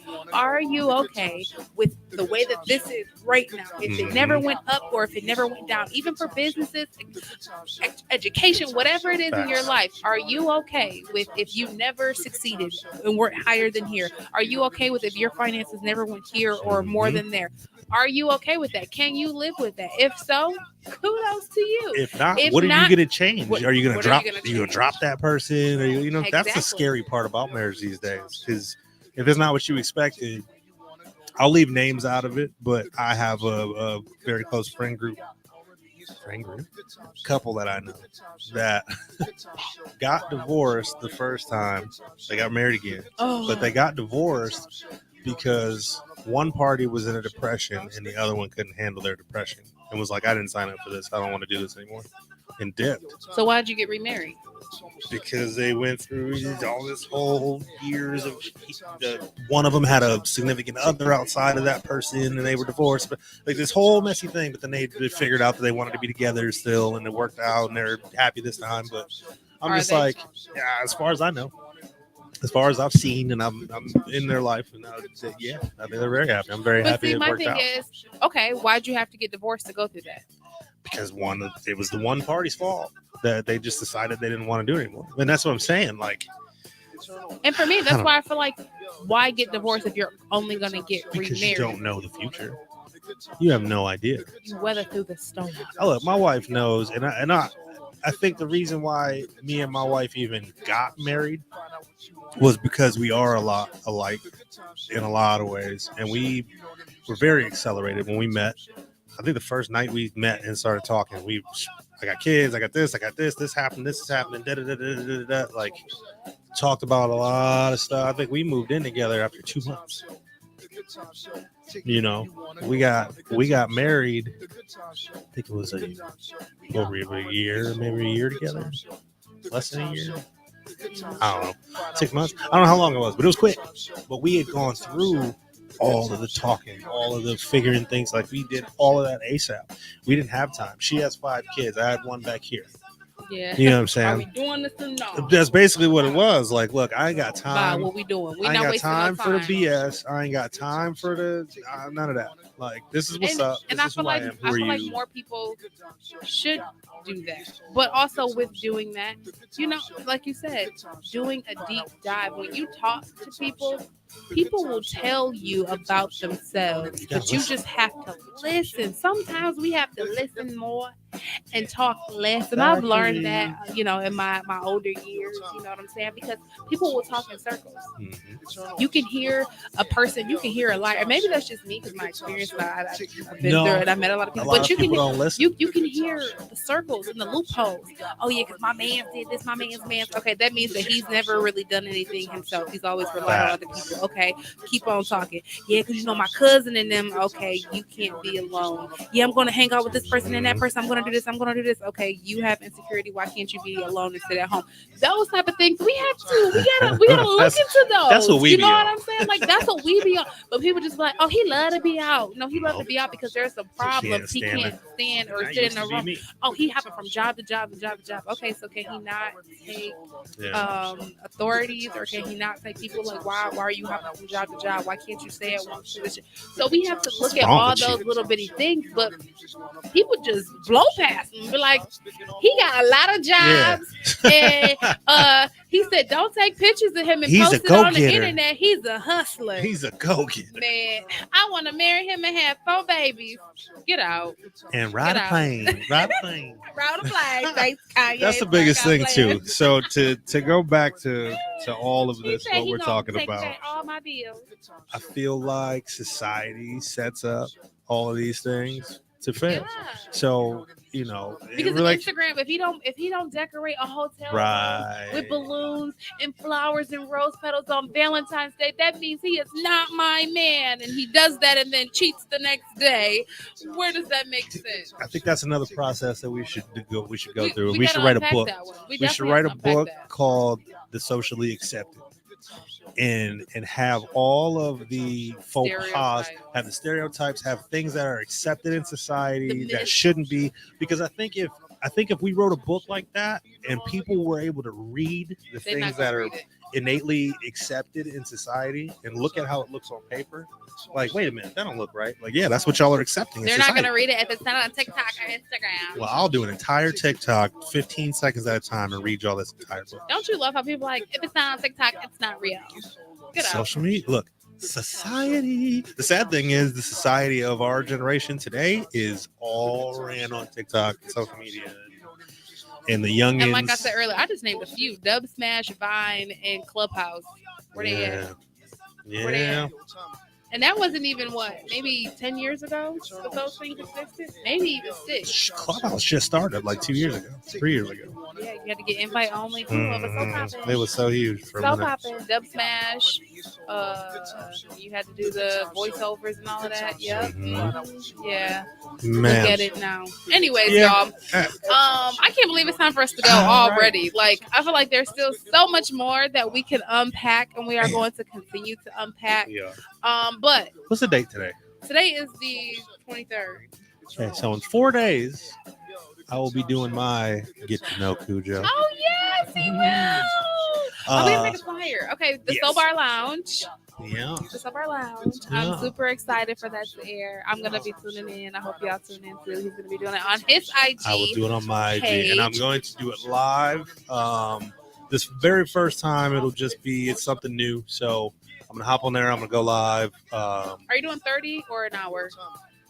I don't know. I'll see how it goes. Okay. Because the format of it eventually will be, I'm gonna have guests. I'll be making mocktails. I'll be doing, smoothies, healthy drinks, and stuff like that. So I'm gonna be your concierge beverage maker. Oh, maybe I'll make you something to drink on the first one. That'd be sweet. I could. I had something here earlier. That's what I'm trying to figure out what the best way is going to be. But we'll figure out logistics and all that. Just know that in 4 days on the 27th, of every month, I'll be doing the Cell Bar Lounge. Wow. Oh my gosh, this has so much reminiscence. Oh, I haven't. So you said the 27th. Uh-huh. Mine's the 17th. That's a 10-year gap. We're 10 years apart, and our shows are going to be like 10 days Look apart at of that. every month. I like that. You like the word That's I made nice. up, the reminiscence? I heard that. Okay. I was gonna let it slide, but I figured since it I was liked time it to go, so I was much, gonna I let had it to say slide. it The again. reminiscence. I liked it so much. I had to say it again. Good times. Dictionary. Good times dictionary. But listen, I wish y'all, we had more time. I know. I am your girl, the princess of all. I'm Cujo Speaks. And this is the Good Time Show, okay, y'all? This is it every day. Come back and chill out with us tomorrow for Tell 'em Tuesday. We're going to be playing some U-Stir music, some U-Stir interviews, and, of course, Wednesday, more interviews, Throwback Thursday, and Friday for Fashion Friday. Oh, money, And we about to go. oh, money late. I know you're late. You got a chop show. We got a fire show. DM me. I'll tell you everything that happened. Make sure you guys continue to follow us on social media. I'm at princess_on-air. At Cujo_Speaks. And of course, follow the network at 9397 Network on Instagram and on Twitter. And make sure you download the 9397 Network app. Okay, Do it. download the app. You guys can watch it there. Hey, pretty. With us. It's been a good one. Stay in tune. Also, please let us know what you think about today's conversation. I know we got to most of you guys' comments, but those of you that we didn't get to, let's continue the conversation. DM me, DMP, DM the Well, we're going to take station. some snippets because I really want to see what you guys think. Because Yeah. my next topic is girls' trips and boys' trips. There we go. Let me know what y'all think. If you and couple, do y'all believe in boys' trips, girls' trips? Send in your comments because Let us know. I got time for that one. Oh, All right. okay. Like we always say, it's been fun. It's been trill. It's been been so freaking real. I'm your girl, the princess of all. I'm Cujo Speaks. Until tomorrow, ladies, stay pretty. King stay king. Deuces. Bye, Alicia. I feel like falling in love. I'm in the mood to roll something up. And I'm rolling something. I need some drink in my cup. Hey, I'm in the mood to pour something up. I wanna go missing. Sorry, radio people. We came back. We are not done. We're coming back. We're coming back. What Sorry to time? cut into the next broadcast What time for what? time. It's all right. We forgot to do We the positive forgot quote of the day. It is your All turn. right. It's my turn. Ooh, to pull a book. Oh God. Oh God. Oh, To be hold or on, wait. not Is to this- wait, is be. this one whole one? That This is. one? Why did you cut it and tape Because- it, weirdo? Because it came apart. All right, she said the boys and girls trip combo. Oh, what time the boys and girls combo? That's gonna be on the next show. So I'll post the flyer. But send your To thoughts get you- in yeah, now. but DM me your thoughts while you're thinking about it. All right, so today's positive quote says, "Nothing splendid has ever been achieved except by those who dared believe that something inside of them was superior to circumstance." Huh. Nothing splendid has ever been achieved except by those who dared believe that something inside of them was superior to circumstance. Oh, yeah. That's I don't think I like that one, but it's the way it was written. yeah, I mean, it goes Like with nothing today's. great's ever happened to someone who didn't believe they were greater than their circumstances. Exactly. Why didn't they just word it that Right. way? Bruce Barton, go fart on your Closed mouths don't get fed You should pizza. have said that better, but it went with it. Anyways, see y'all. I sit on top of you. I wanna go where nobody's been. Have you ever had fun like this? Oh, we gon' roll up tonight. Black lights, spaceship smile. Unapologetic when we pull up tonight.